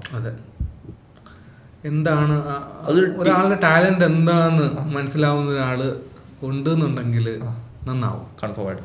എന്താ എഡ്യൂക്കേഷൻ കൺസൾട്ടൻസികൾ എല്ലാവരും പോകുന്നത്? എഡ്യൂക്കേഷൻ കൺസൾട്ടൻസികളിൽ പോയി അഡ്മിഷൻ എടുക്കാൻ പോയി ഒരു കരിയർ കൗൺസിലിംഗ് എടുക്കുന്ന എന്തിനാ? ഒരു പർട്ടിക്കുലറി ഒരു കോഴ്സ് അഡ്മിഷൻ എടുക്കുന്ന സമയത്ത് ഏത് കോഴ്സ് കൊള്ളാം, ആ കോഴ്സിൻ്റെ ഓപ്ഷൻസ് എത്രത്തോളം ഉണ്ട്, അതിൻ്റെ ചാൻസ് എവിടം വരെ ഉണ്ട്, അത് ഏത് കോളേജുകളിൽ എടുക്കാം, ആ കോളേജിനെ കുറിച്ചുള്ള അവയർനെസ്, ആ കോളേജിലെ ഫീസിനെ കുറിച്ചും ബാക്കിയുള്ള A-to Z കാര്യങ്ങളെക്കുറിച്ചും തിരക്കാൻ വേണ്ടിയായിരിക്കും എഡ്യൂക്കേഷൻ കൺസൾട്ടൻസി ഒരാളെ അപ്രോച്ച് ചെയ്യുന്നത്. അവിടെ 2 രീതിയിൽ ഇപ്പോൾ ആളുകളുണ്ട്. കൺസൾട്ടൻസി കൊണ്ട് ഏജന്റുമാരുണ്ട്. ഇതിനകത്ത് കൺസൾട്ടൻസി പ്രോപ്പറായിട്ട് കരിയർ കൗൺസിൽ ചെയ്ത് കൊടുക്കുന്ന ആൾക്കാരുണ്ട്. ഉറപ്പായിട്ടും. അതിനകത്ത് ഇതെന്താ പറയുക, ഇതിനകത്ത് 2 തരത്തിലുള്ള ആൾക്കാരുണ്ടോ അറിയില്ലോ. ഇതിൽ ആദ്യത്തെ തരത്തിലുള്ള ആൾക്കാർ കുറവാണ്. പ്രൊഫഷണലായിട്ട് കാര്യങ്ങൾ അഡ്മിഷൻ എടുക്കണ്ട. ഇവർ അഡ്മിഷന് വേണ്ടിയല്ല ഇരിക്കുന്നത്. അവർ പ്രോപ്പറായിട്ട് കരിയർ കൗൺസിൽ ചെയ്ത് കൊടുത്ത് ആ കുട്ടിക്ക് താല്പര്യമുള്ള ഏത് കോഴ്സാണെന്ന് പറഞ്ഞാൽ അത് പറഞ്ഞു കൊടുക്കുക. അഡ്മിഷൻ എവിടെയോ എടുത്തോട്ടെ, അതിനെക്കുറിച്ച് അവർ അവയർനെസ് അല്ല. മറ്റു കാറ്റഗറിയുള്ള ആളുകൾ അവർ പർട്ടിക്കുലർ ഏതെങ്കിലും ഒരു കോഴ്സിന് വേണ്ടി മാത്രം സ്റ്റിക്ക് ഓൺ ഫോക്കസ് ചെയ്ത് അത് മാത്രമായിരിക്കും ഇവർ പറഞ്ഞു കൊടുക്കുന്നത്. അതിനുവേണ്ടിയുള്ള ലിസ്റ്റ് ഓഫ് കോളേജസ് മാത്രമായിരിക്കും ഒരു മാർക്കറ്റ് ചെയ്യുന്നത്. പ്രോപ്പറായിട്ടൊരു കരിയർ കൗൺസിലിംഗ് കൊടുക്കത്തില്ല. ഏതെങ്കിലും അവർ ടാർഗറ്റ് ചെയ്യുന്ന ഒരു കോഴ്സിനെ മാക്സിമം പുഷ് ചെയ്ത് വിടുക. കാര്യം അത് അവർക്കത് ആണ് വേണ്ടത്. അതാണ് ഇൻഡസ്ട്രിയെ ഏറ്റവും കൂടുതൽ ഡിമോട്ടിവേറ്റ് ചെയ്യുന്നത്. കാര്യം അപ്പം പറഞ്ഞത് എൻ്റെ ചേട്ടൻ അവിടുന്ന് അഡ്മിഷൻ എടുത്തു തരും, അതുകൊണ്ട് ഞാൻ അഡ്മിഷൻ എടുത്തു. കൺസൾട്ടൻസികൾ പോയാലും വില്ലിങ് ആവത്തില്ല. കൺസൾട്ടൻസികളെല്ലാം എന്താണെന്നുള്ളൊരു എല്ലാവരും പേടിയാ. കാര്യം വെച്ച് കഴിഞ്ഞാൽ അവര് വിചാരിക്കുന്നത് വെച്ച് കഴിഞ്ഞാൽ ഞങ്ങളെ പറ്റിക്കാൻ വേണ്ടി തുറന്നു വെച്ചേക്കുവാണെന്നുള്ള. അതെന്ന് വെച്ച് കഴിഞ്ഞാൽ ഈ ഒരാൾ തെറ്റ് കാണിച്ചാൽ ബാക്കി 99 പേർക്കും പടി കേൾക്കുമോ എന്ന് പറഞ്ഞതിന്റെ സെയിം സീസൺ. കൺസൾട്ടൻസി എന്നുള്ളൊരു ബോധം, എഡ്യൂക്കേഷൻ കൺസൾട്ടൻസി എന്തിനാണ് വർക്ക് ചെയ്യുന്നതെന്നുള്ള കാര്യം ഒരു അവയർനെസ് കിട്ടണം. ഇല്ലെങ്കിൽ ഇപ്പം പറഞ്ഞില്ല, ഇപ്പോൾ 10ാം ക്ലാസ് കഴിഞ്ഞാൽ നമുക്കൊരു കരിയർ പാത്ത് പറഞ്ഞു കൊടുക്കാൻ വേണ്ടി ഒരു കരിയർ കൗൺസിലർ വേണമെന്ന് പറഞ്ഞു കഴിഞ്ഞാൽ ഓരോ ജില്ലകളിലും ഇതേപോലെ പർട്ടിക്കുലർ ഗവൺമെൻറ് ഓറിയൻറ്റഡ് ആയിട്ടുള്ള ഏതെങ്കിലും സ്ഥാപനങ്ങൾ വർക്ക് ചെയ്ത് അത് സ്കൂളുകൾക്ക് വേണ്ടി കരിയർ കൗൺസിലിംഗ് വേണ്ടി പ്രത്യേകം ടൈം കൊടുത്തു കഴിഞ്ഞാൽ ഫ്രീ ആയിട്ട് നമ്മൾ കരിയർ കൗൺസിൽ ചെയ്ത് കൊടുക്കും. പൈസയൊന്നും കൊടുക്കേണ്ട ആവശ്യമില്ല. കാര്യം അവർക്കൊരു ഇൻട്രസ്റ്റ് ഉള്ള കാര്യമാണ്. എൻ്റെ അടുത്ത് ഒരാളത്ത് ഒരു കരിയർ കൗൺസിൽ ചെയ്ത് കൊടുക്കാൻ പറഞ്ഞു കഴിഞ്ഞാൽ വളരെ സന്തോഷമായിട്ട് പറഞ്ഞു കൊടുക്കും. കാര്യം എന്ന് വെച്ച് കഴിഞ്ഞാൽ നമുക്കത് സംസാരിച്ച് എനിക്ക് അറിഞ്ഞില്ലാത്ത കാര്യങ്ങൾ അവരോട് സംസാരിക്കുമ്പോൾ അവർക്ക് ഇൻട്രസ്റ്റിംഗ് ആയിട്ടുള്ള പുതിയ കാര്യങ്ങൾ ഞാൻ ഇങ്ങോട്ട് കേൾക്കുകയും ചെയ്യുക. വളരെ ഡീറ്റെയിൽ ആയിട്ട് അവർക്ക് പറഞ്ഞു കൊടുക്കുമ്പോൾ ഞാൻ കൂടുതൽ നോക്കും അത് ക്ലിയർ ആണോ, ശരിയാണോ തെറ്റാണോ നോക്കും. നമ്മൾ അത്ര അവയർനെസ് ആയിട്ടായിരിക്കും അവർക്ക് കാര്യങ്ങൾ പറഞ്ഞു കൊടുക്കുക. ചുമ്മാ എന്തെങ്കിലും പറഞ്ഞു കൊടുക്കാൻ പറ്റത്തില്ല. കാര്യം നമുക്ക് അത്ര കോൺഫിഡൻസ് ഉണ്ടെങ്കിൽ മാത്രമേ ഒരു കോഴ്സ് അവരെ എടുക്കാൻ സജസ്റ്റ് ചെയ്തോളൂ. പിള്ളേർ കോഴ്സ് എടുക്കുമ്പോൾ അപ്പുറത്തെ ചേച്ചിയും ചേട്ടനും കണ്ടു അവർ ഇന്ന കോളേജിൽ പഠിക്കുന്നുണ്ട്, അവർ പറഞ്ഞ ആ കോളേജ് കൊള്ളാം. അവർ പഠിക്കുന്ന കോളേജാണെങ്കിൽ ചിലപ്പോൾ അവർ കൊള്ളാമെന്ന് പറയാൻ പറ്റുമായിരിക്കും. പഠിക്കാത്ത കോളേജിനെ കുറിച്ച് അവരെങ്ങനെ കൊള്ളാമെന്ന് പറയും? അവർ കണ്ടിട്ട് പോലില്ലാത്ത കോളേജിനെ കുറിച്ചോ ഇല്ലെങ്കിൽ അതിനെ കേട്ടിട്ട് പോലില്ലാത്ത ആൾക്കാരെ കുറിച്ചിട്ട് അവിടെ നല്ലതാണെന്ന് അവരെങ്ങനെ സജസ്റ്റ് ചെയ്യും? അവിടാണ് ഒരു എഡ്യൂക്കേഷൻ കൺസൾട്ടൻസിയുടെ ഓപ്ഷൻ വരുന്നത്. കാര്യം എന്താ വെച്ച് കഴിഞ്ഞാൽ അവർ ഒരു കോളേജ് തിരഞ്ഞെടുക്കുന്ന സമയത്ത് എന്തൊക്കെ കാര്യങ്ങൾ നോക്കും എന്നുള്ള കാര്യത്തിനെ കുറിച്ച് പേരൻസിന് അവയർനെസ് അല്ല. എക്സാമ്പിൾ ഞാൻ നോക്കുകയാണെന്നുണ്ടെങ്കിൽ ഒരു കോളേജ് അഡ്മിഷൻ എടുക്കുന്ന കോളേജ് തിരഞ്ഞെടുക്കുന്നതാണെന്നുണ്ടെങ്കിൽ ഫസ്റ്റ് അപ്ലിക്കേഷൻസ് നോക്കും, ഏതൊക്കെ അക്രഡേഷൻസ് ഉണ്ടോ നോക്കും, ആ കോളേജ് മാനേജ്മെന്റ് എങ്ങനെ ഉണ്ടോ നോക്കും, ഏറ്റവും അഡ്വാൻസ്ഡ് ആയിട്ടുള്ള ലാബ് ഫെസിലിറ്റീസ് കൊടുക്കുന്നുണ്ടോ നോക്കും, ടീച്ചിങ് ഫാക്കൽറ്റീസ് ഉണ്ടോ നോക്കും, പഠിപ്പിക്കാൻ. പ്ലേസ്മെന്റ് എന്നുള്ള കാര്യം രണ്ടാമതാണ്. പഠിച്ചിറങ്ങി കഴിഞ്ഞാൽ മാത്രമേ പ്ലേസ്മെന്റ് കിട്ടൂ. ഈ പഠിക്കുന്നതിന് മുന്നേ ഉള്ള കാര്യങ്ങളെ കുറിച്ച് ആരും തിരക്കത്ത് പോലില്ല. പ്ലേസ്മെന്റ് ഉണ്ടോ എന്ന് ചോദിക്കും. പഠിച്ചിറങ്ങുന്ന കുട്ടിക്ക് സ്കില്ലുണ്ടെങ്കിൽ കോളേജ് പ്ലേസ്മെന്റ് കിട്ടണമെന്ന് ആവശ്യമില്ല. അവനെ നമുക്ക് സെപ്പറേറ്റ് ആയിട്ട് എവിടെ വേണമെങ്കിലും കൊണ്ടുപോയി പ്ലേസ് ചെയ്യാൻ പറ്റും. അത് നമുക്ക് ഗ്യാരണ്ടിയാണ്. നല്ല രീതിയിൽ പഠിച്ചിറങ്ങുന്ന ഒരു കുട്ടി നമ്മുടെ സ്റ്റുഡൻറ്റ് ഉണ്ടെങ്കിൽ അവനെ കൺഫേം ആയിട്ട് നമുക്ക് പ്ലേസ് ചെയ്യാൻ പറ്റും. നമുക്കൊരു കോൺഫിഡൻസോടെ പറയാൻ പറ്റും നമുക്ക് പ്ലേസ് ചെയ്യാൻ പറ്റും എന്നുള്ളത്. കാര്യം എന്ന് വെച്ചാൽ അവന് സ്കില്ലുണ്ടായതുകൊണ്ട് കൺഫേം ആയിട്ട് പ്ലേസ് ചെയ്യാൻ പറ്റും. നമ്മളത് വലിയ ടെൻഷനായിട്ട് എടുത്ത് വെക്കേണ്ട ആവശ്യമൊന്നുമില്ല. കാര്യം അവന് സ്കില്ലുണ്ടായത് കൊണ്ടാണ് അവന് ജോലി കിട്ടുന്നത്. ക്യാമ്പസ് പ്ലേസ്മെന്റ് എന്ന് പറഞ്ഞിട്ട് എല്ലാവരും പറ്റിക്കുക. ക്യാമ്പസ് പ്ലേസ്മെന്റ് എന്ന് പറയുന്നത് കമ്പനിക്ക് ലോ പാക്കേജിൽ ഈസിലി റിക്രൂട്ട് ചെയ്ത് BPOs കമ്പനീസിൽ ടെലികോളിംഗ് സ്കിൽ എന്താണ്, അവൻ എത്ര പാക്കേജ് കിട്ടുമെന്ന് അറിയത്തില്ല.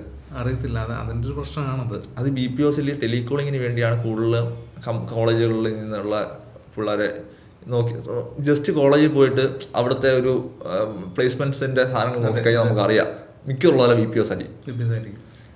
കാര്യം അവിടെ പ്ലേസ് ചെയ്തെന്ന് പറഞ്ഞിട്ട് വലിയ ഫ്ലെക്സിലൊക്കെ അടിച്ചിട്ടുണ്ടായിരിക്കും. 1-2 പേരായിരിക്കും ആ ഇൻഡസ്ട്രി ബേസ് ചെയ്തിട്ടുള്ളൊരു കോഴ്സ് പഠിച്ചിട്ട് ജോലി ചെയ്യുന്നത്. ഇല്ലയോ? ഇത്രയും IT റവല്യൂഷൻ നടക്കുന്നുണ്ട്. ഒന്ന് കോളേജുകളിൽ നോക്കി, കേരളത്തിലുള്ള കോളേജുകളിലുള്ള കുട്ടികളെ നോക്കിക്കഴിഞ്ഞാൽ എത്ര കുട്ടികൾ കാണും പ്രോപ്പറായിട്ടൊരു IT ഫീൽഡിൽ ജോലി കിട്ടി പ്ലേസ്ഡ് നല്ല LPയിലുള്ളത്? കാര്യം അവർക്ക് അവരുടെ സ്വന്തം സ്കില്ലിനനുസരിച്ചുള്ള ജോലിയല്ല കിട്ടുന്നത്. രണ്ടുപേരും ഡിഫറെൻറ്റ് ഫീൽഡല്ല. അപ്പം പിന്നെ ആ പഠിച്ച ഡിഗ്രിക്ക് എന്തുവാ കാര്യം? നമുക്ക് ഇൻഡസ്ട്രി എക്സ്പീരിയൻസ് കിട്ടണം, ട്രൈ ചെയ്യണം. ഇപ്പോൾ റീസെൻ്റ്ലി കർണാടകയിലല്ല ഓൾ ഇന്ത്യയിൽ INC വേണ്ടാന്ന് പറഞ്ഞിട്ട് ഒരു സർക്കുലർ വന്നിട്ടുണ്ട്. അത് എന്താ പറയുക, സാർ ഓൾറെഡി നേഴ്സാ, സാറിന് അറിയായിരിക്കും. നമ്മൾ എന്താണ് ഒരു കോളേജിൽ അഡ്മിഷൻ എടുക്കുന്ന സമയത്ത് അവിടെ ഫസ്റ്റ് നോക്കുന്നത് ഇതിൽ ഏതെങ്കിലും യൂണിവേഴ്സിറ്റി അണ്ടറിലാണോ. അത് കഴിഞ്ഞിട്ട് അതിൻ്റെ സ്റ്റേറ്റ് ബോർഡിൻ്റെ അണ്ടറിൽ അതിന് രജിസ്ട്രേഷൻസ് ഉണ്ടോ എന്നായിരിക്കും നോക്കുന്നത്. ഇപ്പോൾ നേഴ്സിംഗ് ആണെന്നുണ്ടെങ്കിൽ ഇപ്പോൾ കേരളത്തിലാണെങ്കിൽ KNC, തമിഴ്നാട്ടിലാണെങ്കിൽ TNC, കർണാടകയിലാണെങ്കിൽ KNC. ഇതേപോലെ പല കൺട്രീസിലും അവരുടേതായിട്ടുള്ള ഓരോ ബോർഡുകളുണ്ട്. ഈ ബോർഡിൻ്റെ റെഗുലേഷൻസ് ഉണ്ടെങ്കിൽ ആ കോളേജ് നടത്താൻ ഉള്ള പെർമിഷൻ ആ സ്റ്റേറ്റ് കൊടുത്തിട്ടുണ്ടെന്നാണ്. ഈ INCയുടെ ലിസ്റ്റിൽ കുറേ കോളേജുകൾ വാല്യൂഷൻ ചെയ്യുക, ഓൾ ഇന്ത്യ ലെവലിൽ വാല്യൂഷൻ ചെയ്തിട്ടാണ് INC ലിസ്റ്റ് ഇടുന്നത്. രാജീവ് ഗാന്ധി യൂണിവേഴ്സിറ്റി, ഇപ്പോൾ കർണാടകയിലാണെങ്കിൽ രാജീവ് ഗാന്ധി യൂണിവേഴ്സിറ്റി അപ്രൂവൽ കൊടുത്തിട്ടുള്ള, കർണാടക ഗവൺമെൻറ് അപ്രൂവൽ കൊടുത്തിട്ടുള്ള ഒരു കോളേജിൽ INC കമ്പൽസറി അല്ല എന്ന് പറയുന്നത് അവർക്ക് സ്റ്റേറ്റിൽ ആ ഫെസിലിറ്റീസ് മതി. INC കമ്പൽസറി അല്ല. INC എന്ന് പറഞ്ഞാൽ ഓൾ ഇന്ത്യ ലെവലിൽ റാങ്ക് ലിസ്റ്റ് മാത്രം, ഒരു അക്രഡേഷൻ മാത്രമാണ്. അതൊരു അക്രഡേഷൻ മാത്രമാണ്. ഇപ്പം എന്താണ് NAC ഇല്ലാത്ത എത്ര എഞ്ചിനീയറിംഗ് കോളേജുകളുണ്ട്, NAC ഇല്ലാത്ത എത്ര എഞ്ചിനീയറിംഗ് കോളേജുകളുണ്ട്. അതേപോലെ ഒരു അക്രഡേഷൻ ആണെന്ന് നമുക്ക് അവയർനെസ് ഇല്ലാത്തതുകൊണ്ടാണ്. എഡ്യൂക്കേഷൻ ലോണൊക്കെ അപ്ലൈ ചെയ്യുമ്പോഴേ INC മാൻഡേറ്ററി ആണെന്ന് അത് അവരാണ് പ്രശ്നം. കാര്യം എന്ന് വെച്ചാണല്ലോ, ഈ സ്റ്റേറ്റ് UGC അണ്ടറിലുള്ള ഒരു ബോർഡ് ഇല്ലെങ്കിൽ ഒരു ഗവൺമെന്റ് ബോർഡ് ആയിരിക്കും യൂണിവേഴ്സിറ്റി. UGC അണ്ടറുള്ള ഒരു ഗവൺമെൻറ് ബോർഡായിരിക്കും ഒരു യൂണിവേഴ്സിറ്റി ആയിട്ട് വരുന്നത്. അതിപ്പം കേരളത്തിലാണെങ്കിലും തമിഴ്നാട്ടിലാണെങ്കിലും ഏത് സ്റ്റേറ്റിൽ പോയാലും ഒരു ബോർഡായിരിക്കും, ഒരു സ്റ്റേറ്റ് ബോർഡായിരിക്കും ഇതിൻ്റെ യൂണിവേഴ്സിറ്റി ആയിട്ട് വരുന്നത്. ആ യൂണിവേഴ്സിറ്റി അപ്രൂവൽ ചെയ്ത് അവിടുത്തെ സ്റ്റേറ്റ് കൗൺസിൽ അപ്രൂവൽ ചെയ്തിട്ടുണ്ടെങ്കിൽ നാഷണൽ കൗൺസിലിന് അപ്രൂവൽ ആവശ്യമില്ല. അങ്ങനെയാണെന്നോ ബാങ്കുകാർ റിജക്ട് ചെയ്യുന്നത് അവർക്ക് ലിസ്റ്റ് ലോൺ തരാതിരിക്കാൻ വേണ്ടി 100 കാരണങ്ങൾ പറയാം. അതൊരു കാരണമായിട്ട് INC പറയും. സുപ്രീം കോടതി എത്ര വട്ടം പറഞ്ഞിട്ടുണ്ട് ഈ INC വേണ്ടെന്നുള്ളത്. റീസെൻ്റ്ലി കേരളത്തിൽ എന്തുകൊണ്ടാണ് സീറ്റ് കൂട്ടാത്തെ? കേരളത്തിലുണ്ട് എന്തുകൊണ്ട് LBS സീറ്റ് കൂട്ടിയെന്ന് പറഞ്ഞിട്ട് 10,000 അടുപ്പിച്ച് സീറ്റല്ലേ നഴ്സിംഗിന് 7,000 ചില്ലറ ഉണ്ടായിരുന്ന സാധനം 10,000 രൂപ ആക്കി. എത്ര സ്റ്റുഡൻസ് പഠിച്ചിറങ്ങുന്നുണ്ട്? 20 അടുപ്പിച്ച് സയൻസ് മാത്രമുണ്ട്. 2,00,000 ചില്ലറ സ്റ്റുഡൻസ് ഉണ്ട് ഫുൾ പഠിച്ചിറങ്ങുന്നത്. അതില് 1 ചില്ലറ സ്റ്റുഡൻസിൽ ഒരു 10% പോലും തികച്ചില്ല. ഇത് 10,000 സീറ്റ് ഇല്ല സാറേ. ആപ്ലിക്കേഷൻ വരുന്നത് 60,000 ആപ്ലിക്കേഷൻ വരുന്നുണ്ട്. ഉണ്ട്. അത്രയും കുട്ടികൾക്ക് വേക്കൻസി ഇല്ല. കോളേജ് ഫെസിലിറ്റീസ് ഇല്ല. പുതിയ കോളേജുകൾ ഓപ്പൺ ചെയ്യുന്നുമില്ല. കാര്യം അവരെല്ലാവരും ഈ അക്രഡേഷൻസ് അഫിലിയേഷൻസ് കാര്യങ്ങളൊക്കെ കൺഫ്യൂസ്ഡ് ആണ്. പുതിയതായിട്ടുള്ളൊരു കോളേജ് തുടങ്ങാൻ വേണ്ടി ഒരു മാനേജ്മെന്റിന് ഒരു ഉറപ്പില്ല. കാര്യം ഇവിടെ തുടങ്ങി കഴിഞ്ഞാൽ ക്ലോസ് ആവും. കേരളത്തിൽ മാനേജ്മെന്റിലുള്ള പേടി അതാ. ഇവിടെ തുടങ്ങി കഴിഞ്ഞാൽ ഇവിടെ 100 കാരണങ്ങൾ കൊണ്ട് ഇവർ ക്ലോസ് ചെയ്യാൻ വേണ്ടി വന്നിരിക്കുക. അപ്പം അതുകൊണ്ടായിരിക്കും മെജോറിറ്റി മാനേജ്മെന്റ് സ്റ്റാർട്ട് ചെയ്യാതെ. അപ്പൊ കർണാടകയിലും തമിഴ്നാട്ടിലും കോളേജുകളിൽ സീറ്റിന്റെ കപ്പാസിറ്റി കൂട്ടി.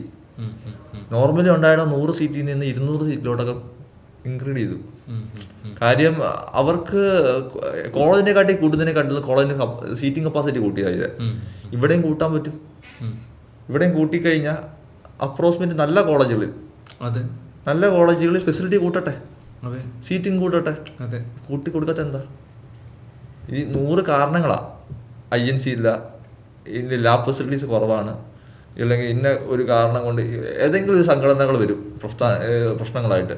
ഇതൊക്കെ ആയിരിക്കും ഏറ്റവും കൂടുതൽ കുട്ടികൾ കൺഫ്യൂഷൻ ആകുന്നത്. LBS വഴി അഡ്മിഷൻ എടുക്കുന്ന സ്റ്റുഡൻസ് മെജോറിറ്റി വരുന്ന പ്രശ്നങ്ങൾ എന്ന് വെച്ചാൽ LBSന്റെ എങ്ങനെ അഡ്മിഷൻ പ്രൊസീജിയർ നടക്കുന്നത് അറിയത്തില്ല. പ്രൈവറ്റ് മാനേജ്മെന്റിന്റെ അഡ്മിഷൻ നടക്കുന്നത് എങ്ങനെയാണെന്ന് അറിയത്തില്ല അവർക്ക്. LBS എന്തുവാണെന്ന് അറിയത്തില്ല. LBS ചില ആൾക്കാർ വിചാരിച്ചിരിക്കുന്നത് എപ്പോഴും എക്സാം ആണെന്നാ. LBS ഇപ്പോഴും വിചാരിച്ചിരിക്കുന്ന ഒരു എക്സാം ആണെന്നാ. LBS എക്സാം അല്ല, ഒരു ഏകജാലകം വഴി അവർ അപ്ലൈ ചെയ്ത് അതിൽ നിന്ന് ലിസ്റ്റ് ഓഫ് കോളേജിൽ നിന്ന് നമ്മൾ സെലക്ട് ചെയ്ത് നമ്മൾ +1 അഡ്മിഷൻ എങ്ങനെ എടുക്കും. +1 10ാം ക്ലാസ് കഴിഞ്ഞ് +1 നമ്മൾ എങ്ങനെ അഡ്മിഷൻ എടുക്കും, അതേപോലെ ഒരു പ്രൊസീജിയറാണ് LBS വഴി നമ്മൾ അഡ്മിഷൻ എടുക്കുന്നത്. ഇത് കുട്ടികൾക്ക് അറിയത്തില്ല. അതിലിപ്പം റീസെൻ്റ്ലി കഴിഞ്ഞ വർഷങ്ങൾ വരെ 95% വരെയുള്ള മാർക്കുള്ള സ്റ്റുഡൻസിന് വരെ മെഡിക്കൽ കോഴ്സസ് അഡ്മിഷൻ കിട്ടുന്നുള്ളൂ. പക്ഷേ 80% താഴെയുള്ള കുട്ടികളും കേരളത്തിൽ അഡ്മിഷൻ കിട്ടും എന്ന് കരുതി വെറുതെ ടൈം വേസ്റ്റ് ആകുന്നുണ്ട്. അതെന്താ പറയുക, അത് മെജോറിറ്റി ആൾക്കാർക്കും വിചാരിക്കുന്നത് കേരളത്തിൽ സീറ്റ് ഉണ്ടല്ലോ. ഈ ഒരു ഗ്യാപ്പ് അവർ മനസ്സിലാക്കുന്നില്ല. അതാണ് മെയിൻ പ്രശ്നം. കാര്യം എത്ര സീറ്റ് ഉണ്ടെന്ന് അറിയത്തില്ല. ഒരു കോളേജിൽ 90 സീറ്റ് ഉണ്ടെങ്കിൽ ഒരു പഞ്ചായത്ത് നോക്കിക്കഴിഞ്ഞാൽ അവിടെ തന്നെ കാണും 2,000-3,000 കുട്ടികൾ. ഒരു സീറ്റിന് വേണ്ടി ഇവിടെ 10 പേര് നിൽക്കുന്നു എന്ന് അറിയുന്നില്ല. അവരുടെ കുട്ടിക്ക് മാർക്കുണ്ടല്ലോ, എൻ്റെ കുട്ടിക്ക് സീറ്റ് കിട്ടുമല്ലോ. ഞാൻ പത്രത്തിൽ കണ്ടായിരുന്നു, ന്യൂസിൽ കണ്ടായിരുന്നു, +2 മാർക്ക് പെർസെൻറ്റേജ് കുറവാണ്. തോനെ ആൾക്കാർ ഫുൾ A+ ഒന്നും കിട്ടിയിട്ടില്ല, എല്ലാവർക്കും 80% താഴെയാണ്. അതുകൊണ്ട് എൻ്റെ കൊച്ചിന് അഡ്മിഷൻ കിട്ടാൻ ചാൻസ് കൂടുതലാണ്. നമ്മൾ അതിൽ ചിന്തിക്കുന്ന ഒരാൾ മാത്രമാണ്. 10% ആണെന്നുള്ളതാണ്. ആ 10% കാൽക്കുലേഷൻ ചെയ്യുന്നില്ല, പ്രോപ്പറായിട്ട് കാൽക്കുലേറ്റ് ചെയ്യുന്നില്ല. കാര്യം പ്രോപ്പറായിട്ട് കാൽക്കുലേറ്റ് ചെയ്യുന്ന ആൾക്കാർ അതർ സ്റ്റേറ്റിലോട്ട് പോയി നല്ല കോളേജുകളിൽ പോയി സീറ്റുകൾ എടുക്കും. ഈ നല്ല കോളേജുകൾ എന്ന് പറയുന്നത് നമ്മൾ ഇവിടെ ഏതെങ്കിലും കോളേജ് കിട്ടിയാൽ പറഞ്ഞത്, കേരളത്തിൽ ആണെങ്കിൽ ഏതെങ്കിലും ഒരു കോളേജിൽ അഡ്മിഷൻ കിട്ടിയാൽ മതി എന്നാണ് പറഞ്ഞത്. കേരളത്തിന് വെളിയിലോട്ട് പോകുന്ന സമയത്ത് അവർക്ക് 100 കൺസേൺ ഉണ്ട്. എനിക്ക് ഇന്ന കാര്യങ്ങൾ വേണം, ഇന്നതില്ലെങ്കിൽ എനിക്ക് വേണ്ട. കേരളത്തിലാണെങ്കിൽ ഇതൊന്നും വേണ്ട, അഡ്മിഷൻ കിട്ടിയാൽ ഫെസിലിറ്റീസ് ഇല്ലാത്ത ഇഷ്ടംപോലെ INC ഇല്ലാത്ത ഇഷ്ടംപോലെ കോളേജുണ്ട്. കഴിഞ്ഞ ദിവസം ലാബില്ലാത്ത കോളേജുകളുണ്ട്. കഴിഞ്ഞ വർഷം കോട്ടയത്തൊക്കെ ഏതോ ഇൻസ്റ്റിറ്റ്യൂഷൻസിനൊക്കെ ഇഷ്യൂസ് ഉണ്ടായിട്ടുണ്ടായിരുന്നു. കാര്യം INC ഇല്ല എന്ന് പറഞ്ഞിട്ടുണ്ട്. INC മാൻഡേറ്ററി പറയുന്നില്ല. സ്റ്റേറ്റ് കൗൺസിൽ ഇപ്പം നമുക്ക് ലൈസൻസ് എടുക്കുകയാണെങ്കിൽ, നേഴ്സിംഗ് കൗൺസിലിൻ്റെ ലൈസൻസ് എടുക്കുകയാണെങ്കിൽ സ്റ്റേറ്റ് കൗൺസിൽ ലൈസൻസ് അല്ലേ ഉള്ളൂ. നാഷണൽ കൗൺസിലിൻ്റെ ലൈസൻസ് എന്തെങ്കിലും എവിടെയെങ്കിലും മാൻഡേറ്ററി പറയുന്നുണ്ടോ? കാര്യം ഒരു അക്രഡേഷൻ വേണമെന്നേ ഉള്ളൂ. അത് 4 ഇയറിനുള്ളിൽ എപ്പോഴെങ്കിലും കിട്ടിയാൽ മതി എന്ന് മാത്രമേ കണ്ടീഷണലി പറയുന്നുള്ളൂ. ബട്ട് സ്റ്റേറ്റ് കൗൺസിലിൻ്റെ അപ്രൂവൽ എല്ലാ വർഷവും റിന്യൂ ചെയ്യണം. പക്ഷേ ഈ അഗ്രികൾച്ചറിൻ്റെ ഐക്കാർ അപ്രൂവ്ഡ് മാൻഡേറ്ററി അല്ലേ? ഐക്കാർ അപ്രൂവ് മാൻഡേറ്ററി. ഓക്കെ, അതുണ്ടെങ്കിൽ മാത്രമല്ലേ ഐക്കാർ അപ്രൂവ് മാൻഡേറ്ററി. കാര്യം എന്ന് വെച്ചാൽ ഐക്കാർ അപ്രൂവ്ഡ് ആയിട്ടുള്ള ക്യാമ്പസിൽ മാത്രമേ അതിന് വേണ്ടിയുള്ള ഫെസിലിറ്റീസ് ഉള്ളൂ. Okay okay. ഒരു നോർമൽ കോളേജിൽ ഐക്കാർ കിട്ടണമെന്നുണ്ടെങ്കിൽ 4 വർഷം എടുക്കും. ഒരു നോർമൽ കോളേജിൽ BSc അഗ്രികൾച്ചർ സ്റ്റാർട്ട് ചെയ്ത് 4 ഇയർ കഴിഞ്ഞാൽ മാത്രമേ, എന്ന് വെച്ചാൽ 4 വർഷത്തെ ബാച്ച് കിട്ടിയാൽ മാത്രമേ ഐക്കാർ അപ്രൂവ് ആകത്തുള്ളൂ. അപ്പോൾ ഈ 4 വർഷം പഠിക്കുന്ന കുട്ടികൾ അല്ല, അവർക്ക് പഠിച്ചിറങ്ങുമ്പോൾ ഐക്കാർ ഉണ്ട് കോളേജിൽ. Okay okay okay. ഇപ്പോൾ INC പറഞ്ഞില്ല, INC പറയുന്ന സമയത്തും INCയുടെ കേസ് എന്ന് വെച്ചാൽ പഠിച്ചിറങ്ങുന്ന ഏതെങ്കിലും ഒരു വർഷം INC ഉണ്ടായിരുന്നാൽ മതി. ഏതെങ്കിലും ഒരു വർഷം INC ഉണ്ടായിരുന്നാൽ മതി. ബട്ട് അവിടെ വേറെ കണ്ടീഷൻ ഉണ്ട്. കർണാടക ഇപ്പോൾ കേരളത്തിലാണെങ്കിൽ കേരള നേഴ്സിംഗ് കൗൺസിലിൻ്റെ അപ്രൂവൽ എല്ലാ വർഷവും റിന്യൂ ചെയ്തിട്ടുണ്ടായിരിക്കണം. എല്ലാ വർഷവും റിന്യൂ ചെയ്തിട്ടുണ്ടായിരിക്കണം. നാഷണൽ അക്രഡിറ്റേഷൻ ആണ് സെക്കൻഡറി 4 വർഷത്തിൽ എപ്പോഴെങ്കിലും ഒന്ന് മതി എന്ന് പറഞ്ഞത്. ബട്ട് കർണാടക നേഴ്സിംഗ് കൗൺസിലോ കേരള നേഴ്സിംഗ് കൗൺസിലോ തമിഴ്നാട് നേഴ്സിംഗ് കൗൺസിലിന്റെ അപ്രൂവൽ ഇയർലി റിന്യൂവൽ ചെയ്തിട്ടുണ്ടായിരുന്നു. അത് വെച്ചാൽ അത് എല്ലാ വർഷവും ഇൻസ്പെക്ഷൻ നടന്നു. ഇൻസ്പെക്ഷനിൽ എത്ര കോളേജിന് ഇത്ര സീറ്റിംഗ് കപ്പാസിറ്റി ഉണ്ട്, അതിന്റെ ഫെസിലിറ്റീസ് ഒക്കെ ഓക്കെ ആണെന്ന് അവർ ഇൻസ്പെക്ഷൻ ചെയ്ത് കംപ്ലീറ്റ് ചെയ്തിട്ടാണ് അത് കിട്ടുന്നത്. അതേപോലെ ഇഷ്ടംപോലെ ഫീൽഡുകളുണ്ട്. ഇപ്പം അഗ്രികൾച്ചർ പറഞ്ഞപ്പോൾ അഗ്രികൾച്ചറിനകത്ത് ഐക്കാർ കേരളത്തിൽ 2 കോളേജുകളുള്ളൂ. കേരളത്തിൽ 2 കോളേജുകളുള്ളൂ. നമ്മള് അല്ല, നമ്മള് അഗ്രികൾച്ചറിൽ നമ്മൾ ഭയങ്കര പീക്കായിട്ട് ഉണ്ടായിരുന്ന സമയം ആൾക്കാരാ. നമുക്ക് കോളേജിൽ 2 ഉള്ളൂ. അത് റിസർച്ച് ചെയ്യാൻ വേണ്ടിയുള്ള സ്റ്റുഡൻസ് പഠിച്ചിറങ്ങുന്നത് അപ്രോക്സിമേറ്റ്ലി ഒരു 100-150 സ്റ്റുഡൻസേ ഉള്ളൂ കേരളത്തിൽ. ഇത്രയും കോടി ജനങ്ങളുള്ള ഇല്ല. വെളിയിലോട്ട് കുട്ടികൾ പഠിക്കാൻ പോവുക. പഠിക്കാൻ പോകുന്ന സമയത്ത് അവർ ഏതെങ്കിലും കോളേജിൽ പോയി അഗ്രികൾച്ചർ പഠിച്ചാൽ ചിലപ്പോൾ ഐക്കാറിനെ കുറിച്ച് അവയർനെസ് ആവത്തില്ല. BSc അഗ്രികൾച്ചർ കിട്ടിയാൽ മതി എന്ന് പ്രതീക്ഷിക്കും. ചിലപ്പോൾ അവർ ആ ഇൻഡസ്ട്രിയെ കുറിച്ച് പേരിലായിരിക്കും ബ്രാൻഡ് ചെയ്യുന്നത്. ചില മുൻകാലങ്ങളിൽ BSc ഫോറൻസിക് സയൻസ് ഭയങ്കര ട്രെൻഡിങ് ആയിരുന്നു. BSc ഫോറൻസിക് സയൻസ് കഴിഞ്ഞാൽ ഫോറൻസിക് സയൻസ് ജോലി ചെയ്യാം എന്ന് ഒരു വിദ്യാധാരണ ഉണ്ടായിരുന്നു. കേരളത്തിൽ ഏത് ഗവൺമെൻറ് ജോലി കിട്ടണമെങ്കിൽ BSc എക്സാം എഴുതണം. അല്ലാതെ ഡയറക്റ്റ് റിക്രൂട്ട്മെന്റ് ഇല്ല. കൺഫേം ആണ്. ഈ ഡയറക്റ്റ് റിക്രൂട്ട്മെന്റ് കിട്ടുമെന്ന് പ്രതീക്ഷിച്ചാണ് BSc ഫോറൻസിക് സയൻസും BSc അഗ്രികൾച്ചറും ഇല്ലെങ്കിൽ അങ്ങനെയുള്ള പല കോഴ്സുകളും എന്ന് വെച്ചാൽ നമ്മൾ ഗവൺമെന്റ് ജോലിയിൽ ഗസറ്റഡ് ഓഫീസറായിട്ട് ഇരിക്കുന്ന ജോലികൾക്ക് വേണ്ടി നമ്മൾ കോഴ്സുകൾ പഠിക്കാൻ പോകുന്നത്. BSc ഫോറൻസിക് സയൻസ് ഒക്കെ പീക്കായത് കുറച്ച് സിനിമയെ കണ്ടിട്ടാണ്.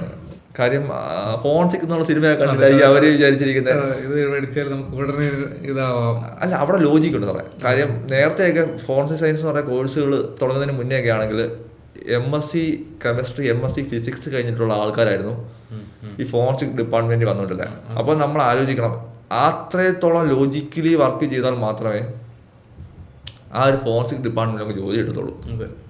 ഫോറൻസിക് സയൻസ് ഒരു കോഴ്സ് പഠിച്ചു എന്ന് പറഞ്ഞുകൊണ്ട് നമുക്ക് ജോലി കിട്ടില്ല. ബട്ട് പ്രൈവറ്റ് സെക്ടറിൽ ജോലി കിട്ടും. ഇൻഷുറൻസ് ഏജൻസികളിൽ ഇതേപോലെ ക്ലെയിം ഇൻഷുറൻസ് ചെയ്യുന്നത്, അത് ക്രൈം സീനുകൾ വാല്യൂറ്റ് ചെയ്യാൻ, അങ്ങനെയുള്ള കാര്യങ്ങൾ, അങ്ങനെ എൻ്റയർലി ഡിഫറെൻറ്റ് ഫീൽഡുകളിലും ജോലി കിട്ടും. നമുക്ക് സ്വന്തമായിട്ട് വേണമെങ്കിൽ CBCID പോലത്തുള്ള സ്റ്റാർട്ട് ചെയ്യാം. ബട്ട് എന്താ വെച്ചാൽ അവർക്ക് ഇതിന് അവയർനെസ് ഇല്ല. ഗവൺമെന്റ് ജോലി കിട്ടിയില്ലെങ്കിൽ ജോലി ഇല്ല. ഗവൺമെന്റ് ജോലി കിട്ടിയ ജോബാണ് ജോബ് എന്ന് പറയുന്നത് സ്റ്റിൽ ഇപ്പോഴും ആൾക്കാരുണ്ട്. രാവിലെ തൊട്ട് വൈകുന്നേരം വരെ PSc കോച്ചിങ്ങിന് ക്ലാസ്സിൽ പോയി ഇരുന്ന് പഠിക്കുന്ന ആൾക്കാരുണ്ട്. PSc കോച്ചിങ് സത്യം പറഞ്ഞാൽ ഒരു സ്കാമാണ്. എൻ്റെ ടാലന്റോ എൻ്റെ പാഷനോ ആണോ ഞാൻ ചെയ്യുന്ന ജോലി? അല്ല, അവർ ഗവൺമെന്റ് ജോലി കിട്ടാൻ വേണ്ടി മാത്രമേ രാവിലെ തൊട്ട് വൈകുന്നേരം വരെ കുറേ ഹിസ്റ്ററി പഠിക്കുന്നുണ്ട്, കുറേ കാൽക്കുലേഷൻ പഠിക്കുന്നുണ്ട്, കാര്യങ്ങൾ പഠിക്കുന്നുണ്ട്. പർട്ടിക്കുലറായിട്ടൊരു സ്കില്ല് പഠിച്ചിട്ട് ആ സ്കില്ലിന് വേണ്ടി മാത്രം. അബ്ദുൽ കലാം ഒരു ഡ്രീം പ്രൊജക്ട് എന്ന് പറഞ്ഞ പണ്ട് കേട്ടിട്ടുണ്ടായിരുന്നു, ഇപ്പോൾ ഉണ്ടോ എന്ന് എനിക്കറിയില്ല. ബട്ട് ഒരു പർട്ടിക്കുലർ ഏത് കോഴ്സ് പഠിക്കുന്നു ആ കോഴ്സിന് ബേസ് ചെയ്ത് മാത്രമേ ജോലി ചെയ്യാൻ പറ്റുന്ന ഓപ്ഷൻസ് കിട്ടാവൂ. അതെ, അതാണ് അതിൻ്റെ കറക്റ്റ് കാര്യം. മെക്കാനിക്കൽ എഞ്ചിനീയറിംഗ് പഠിച്ചു കഴിഞ്ഞാൽ മെക്കാനിക്കൽ എഞ്ചിനീയറിംഗ് പഠിച്ച ആൾക്ക് മാത്രമേ അതിന് ബേസ് ചെയ്തുള്ള ഇൻഡസ്ട്രിയിൽ ജോലി കൊടുക്കാവൂ. അവനെ ബാങ്കിൽ മാനേജറായിട്ട് എടുത്തരുത്. MCOM പഠിച്ച ആള് ഫിനാൻസ് കഴിഞ്ഞ ആളെ ബാങ്ക് മാനേജറായിട്ട് ഇരുത്താൻ ആപ്റ്റഡ് ആണ്. എഞ്ചിനീയറിംഗ് അതിന് ആപ്റ്റഡ് അല്ല. എഞ്ചിനീയറിംഗ് എക്സ്പീരിയൻസ് ഉണ്ട്, ഞങ്ങൾ കുറേ മാത്സ് പഠിച്ചിട്ടുണ്ട്, അതുകൊണ്ട് മാത്രം ഞങ്ങളെ മാനേജറായിട്ട് ഇരുത്തരുത്. അവന് ഇൻഡസ്ട്രി വേറെയാണ്. ഇതെന്ന് വെച്ച് കഴിഞ്ഞാൽ ഹയർ ആയിട്ട് ഒരു ഗ്രാജുവേഷൻ ഉണ്ടെങ്കിൽ അയാൾക്ക് ഫസ്റ്റ് പ്രിഫറൻസ് കൊടുക്കുന്ന ഒരു ഓപ്ഷനാണ്. അത് മാറണം. ഒപ്പം ഓരോ കോഴ്സുകൾക്ക് നല്ല ഓപ്പർച്യൂണിറ്റീസ് കിട്ടും. ഇപ്പം നേഴ്സിങ്ങിനും ഈ IT ഫീൽഡിൽ ജോലി തോനെ കിട്ടാൻ ചാൻസ് എന്ന് വെച്ച് കഴിഞ്ഞാൽ ആ പർട്ടിക്കുലർ ഫീൽഡുകളിൽ അവർക്ക് മാത്രമേ ജോലി പറ്റത്തുള്ളൂ.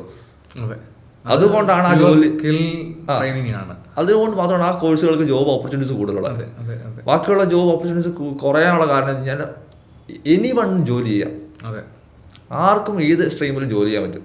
നമ്മളാരും അങ്ങനല്ല. നമ്മളൊരു കോഴ്സ് പഠിച്ചിറങ്ങുമ്പോൾ ചോദിക്കും ഞാൻ മാത്രമായിരിക്കും ആ കോഴ്സിൽ ജോലി ചെയ്യുന്നത്. നമ്മളെക്കാട്ടിലും ആ ഫീൽഡിൽ ഒരു എക്സ്പീരിയൻസ് അല്ല, ഒരു ജോലിയിൽ ആ കോഴ്സിനെ കുറിച്ച് ഒരു ഐഡിയ പോലും ഇല്ലാത്ത ഒരാളായിരിക്കും അത് നമ്മുടെ കൂടെ ജോലി ചെയ്തിരിക്കുന്നത്. ചിലപ്പോൾ അതിന് സ്കില്ലുണ്ടായിരിക്കും. ബട്ട് അപ്പോഴും വിചാരിക്കണം ഒരു ഡിഗ്രി അവൻ പഠിച്ചിറങ്ങാത്തവരവൻ ആ സ്കില്ലും കൊണ്ട് മാത്രമായിരിക്കും നമ്മുടെ കൂടെ ജോലി ചെയ്യുന്നത്. അവൻ ആ ഡിഗ്രി ഉണ്ടായിരുന്നെങ്കിൽ അവൻ നമ്മളെക്കാട്ടിൽ പീക്ക് എത്തിയത്. അപ്പോൾ പ്രോപ്പറായിട്ട് നമ്മളൊന്ന് അനലൈസ് ചെയ്യണം. ഇത് നമ്മുടെ നാഷണൽ എഡ്യൂക്കേഷൻ പോളിസി അനുസരിച്ച് കുറേ ചേഞ്ചുകൾ നമുക്ക് വരുത്താറുണ്ട്. അത് നല്ലൊരു ടീമിനെ ഓൾ ഇന്ത്യ ലെവലിൽ നിന്ന് ഫിറ്റ് ചെയ്യണം. അത് പറ്റുവാണെന്നുണ്ടെങ്കിൽ IAS IPS ഓഫീസേഴ്സ് അതിലുള്ള ആൾക്കാരെ വെച്ചിട്ട് വേണം അതൊന്ന് ഫിക്സ് ചെയ്യാൻ. കാര്യം നമ്മുടെ കുറേ കാര്യങ്ങളിൽ ജോലി കിട്ടുന്നില്ല എന്ന് പറഞ്ഞ മെയിൻ കാര്യം അൺക്വാളിഫൈഡ് ആയിട്ടുള്ള ആൾക്കാർക്ക് ജോലി കിട്ടുന്നുണ്ട്. അത് സ്കില്ല് വെച്ചോണ്ട് വേണ്ട. അവർ സ്കില്ലുണ്ടായതുകൊണ്ട് ഇൻഡസ്ട്രിക്ക് ആൾക്കാരെ കിട്ടാത്തത് കൊണ്ട് അവർ ആ സ്കില്ലുണ്ടായതുകൊണ്ട് ഇൻഡസ്ട്രി അവർക്ക് ആവശ്യമുണ്ട്, ഇൻഡസ്ട്രിക്ക് ആവശ്യമുണ്ട് ജോലി ചെയ്യാൻ ആൾക്കാരെ. അപ്പോൾ അതുകൊണ്ട് സ്കില്ലുള്ള ആൾക്കാരെ വരുമ്പോഴേ അങ്ങ് എടുക്കും കൺഫേം ആയിട്ട്. ബട്ട് പ്രോപ്പറായിട്ട് ഡിഗ്രി കംപ്ലീറ്റ് ചെയ്തിട്ടുള്ളവർ വെയിറ്റിംഗ് എപ്പോഴും അവർ ആ സ്കില്ല് ഇല്ലാത്തത് കൊണ്ടാണ്. സ്കിൽ ഗ്യാപ്പ് ഇപ്പോഴും ഉണ്ട്. അതിന് നമുക്ക് ഈ റീസെൻ്റ്ലി കർണാടകയിലൊക്കെ നേഴ്സിങ്ങിനൊക്കെ എൻട്രൻസ് കൊണ്ടുവന്നു. പക്ഷെ അത് സ്റ്റിൽ ഇപ്പോഴും ഒരുപാട് സ്റ്റുഡൻസ് അങ്ങനെ ഒരു എൻട്രൻസ് ഉണ്ടെന്ന് അറിഞ്ഞിട്ടില്ല. അങ്ങനെയുള്ള കുട്ടികൾ എന്ത് ചെയ്യും? അല്ല, നമ്മളിപ്പം ആ സ്റ്റേറ്റിൽ അഡ്മിഷൻ എടുക്കാൻ താല്പര്യപ്പെടുന്ന മുന്നേ കൂട്ടി ഇത് പ്രീ പ്ലാൻ ചെയ്ത് വെക്കുന്ന കുട്ടികളാണ് എൻട്രൻസ് എക്സാം വരുന്നത്. ഒരു പ്ലാനിങ് ഇല്ലാത്ത ആൾക്കാരെ കുറിച്ച് ഇപ്പം നമ്മൾ അറിയില്ല, കേരളത്തിൽ LBS വെയിറ്റ് ചെയ്ത് നിൽക്കുന്നു എന്ന് പറയുന്നുണ്ടല്ലോ. അവർ കർണാടക എൻട്രൻസ് എക്സാമിനെ കുറിച്ച് അറിയത്തില്ല. കർണാടകയിൽ ഒരു എൻട്രൻസ് എക്സാം ഉണ്ടെന്നോ ഇല്ലെങ്കിൽ ആ എൻട്രൻസ് എക്സാം വഴിയാണ് ഈ സീറ്റ് കിട്ടുന്നതെന്ന് അറിയത്തില്ല. അവർക്ക് അങ്ങനെ ആയിരുന്നെങ്കിൽ ഈ എൻട്രൻസ് എക്സാം വഴി സീറ്റ് കിട്ടിയാനെ. LBSന് വേണ്ടി വെയിറ്റ് ചെയ്ത് നിൽക്കണ്ടായിരുന്നു. കർണാടകയിൽ ഒരു എൻട്രൻസ് എക്സാം ഉണ്ട്. ആ എൻട്രൻസ് എക്സാം എഴുതിയാൽ എനിക്ക് നേഴ്സിംഗ് അഡ്മിഷൻ കിട്ടും എന്നുള്ള കോഴ്സിനെ കുറിച്ച് അവർക്ക് അവയർനെസ് ഇല്ല. ഇവിടെ എൻട്രൻസ് എക്സാം അല്ല കേരളത്തിൽ. LBS വഴി പോർട്ടൽ വഴി അഡ്മിഷൻ എടുക്കുക, ഇല്ലെങ്കിൽ അത് ഏകജാലകം വഴി അവർ അപ്ലൈ ചെയ്തിട്ട് അവർ വെയിറ്റിംഗ് ലിസ്റ്റിൽ വന്ന് സീറ്റ് കിട്ടിയാൽ കിട്ടിയെന്ന് പറയാം. അങ്ങനെയാണ് എൻട്രൻസ് എക്സാം എടുക്കാൻ പറ്റുന്ന എക്സാമിൽ അവർ എഴുതാൻ പോരായിരുന്നു. അവരത്ര അവയർനെസ് അല്ല. അതെന്നുവെച്ചാൽ ആ ഒരു കോഴ്സ് ഏതെടുക്കണമെന്ന് +2 കഴിയുന്നതിനാണ് അവർ ആലോചിക്കുന്നില്ല. +2 റിസൾട്ട് കിട്ടിയിട്ട് മാർക്ക് നോക്കിയിട്ട് ഏതെങ്കിലും കോഴ്സ് ഫിക്സ് ചെയ്യാനായിരിക്കും മെജോറിറ്റി പേരൻസ് ചിന്തിക്കുന്നത്. കുട്ടികളും ചിന്തിക്കുന്നത് അതായിരിക്കും. ഞാൻ പാസ്സാവട്ടെടാ, പാസ്സായിട്ട് ഞാൻ ഫിക്സ് ചെയ്യാം, റിസൾട്ട് ആ അതാണ് വിഷയം. നമ്മുടെ കരിയർ എങ്ങോട്ട് പോകണം എന്നുള്ളത് റിസൾട്ടിൻ്റെ ബേസിലായിരിക്കും. ആ റിസൾട്ട് നമ്മൾ കോൺഫിഡൻസോടെ ഇരുന്ന് എക്സാം എഴുതിയിട്ടുണ്ടെങ്കിൽ നമുക്ക് ആ റിസൾട്ടിനെ പേടിക്കേണ്ട ആവശ്യമില്ല. ഫുൾ മാർക്കൊന്നും ഒരു കോഴ്സിനും പഠിച്ചിറങ്ങിയ കോഴ്സിനും വേണമെന്ന് പറഞ്ഞില്ല. പാസ്സായാൽ മതി. മെജോറിറ്റി കോഴ്സുകളിലും പാസ്സായാൽ മതി അഡ്മിഷൻ കിട്ടാൻ. 50% മേളിൽ മാർക്ക് മതി. ഒരുമാതിരിപ്പെട്ട കോളേജുകളടുക്കെ ഒരു ഡിഗ്രി പഠിക്കാൻ വേണ്ടി അഡ്മിഷൻ കിട്ടുക. അത്യാവശ്യം വലിയ കോളേജുകൾ പറയുമ്പോൾ റാങ്കിങ് വരുന്ന കോളേജുകളിൽ മാത്രമേ ഉള്ളൂ പെർസെൻറ്റേജ് ഓഫ് മാർക്ക് ഇത്ര കൂടുതൽ വേണം, കട്ട് ഓഫ് വേണം, ഇല്ലെങ്കിൽ ഇന്ന എൻട്രൻസ് എക്സാം ചെയ്തിട്ടുണ്ടെങ്കിൽ ഇന്ന എക്സാം എഴുതി ഇൻ്റർവ്യൂ ക്രാക്ക് ചെയ്യണമെന്ന് പറഞ്ഞാൽ. ബേസിക്കലി നമ്മുടെ ഒരു 70% കോളേജിൽ അഡ്മിഷൻ എടുക്കാൻ വളരെ ഈസിയാണ്. 50% പാസ് മാർക്ക് മതി. 50% പാസ് മാർക്ക് മതി ഇവർക്ക് അഡ്മിഷൻ എടുക്കാനുള്ള പ്രൊസീജിയേഴ്സിന്. കുട്ടികൾക്ക് അത് പ്രോപ്പറായിട്ട് അറിയത്തില്ല. ഞാൻ പാസ്സാവത്തില്ലയോ എന്നുള്ള പേടി ഉണ്ടായതുകൊണ്ട് അവർ പിന്നെയും കരിയർ സെറ്റ് ചെയ്യാതിരിക്കും. ഏറ്റവും അവസാനം വരുമ്പോൾ നോർമലി എല്ലാവരും പൊക്കോണ്ടിരിക്കുന്ന ഏതെങ്കിലും ട്രെൻഡിങ് കോഴ്സ് ഏതാണോ അതിന് ചോയ്സ് ചെയ്യും. അതുകൊണ്ട് അവർക്ക് പ്രോപ്പറായിട്ടൊരു കരിയർ പാത്വേ സെറ്റ് ചെയ്യാൻ പറ്റത്തില്ല. അവർ 3 വർഷം കഴിഞ്ഞ് കോഴ്സ് കഴിഞ്ഞ് കംപ്ലീറ്റ് ചെയ്ത് കഴിയുമ്പോഴത്തേക്ക് വിചാരിക്കും ഏത് കോഴ്സ് എടുത്ത് ഞാൻ പോകണമെന്ന് വെച്ചോ അത് നടന്നില്ല, ഇനിയിപ്പോൾ എങ്കിലും അതിന് വേണ്ടി ഒരു സ്കില്ല് എടുക്കാൻ പോവാം. പഠിച്ചത് BCom ആണെങ്കിൽ ചിലപ്പോൾ അവന് ഇൻട്രസ്റ്റ് ഉള്ളത് IT യിലായിരിക്കും. ഇഷ്ടംപോലെ പേര് നമ്മളടുത്ത് പഠിക്കാൻ പറ്റും.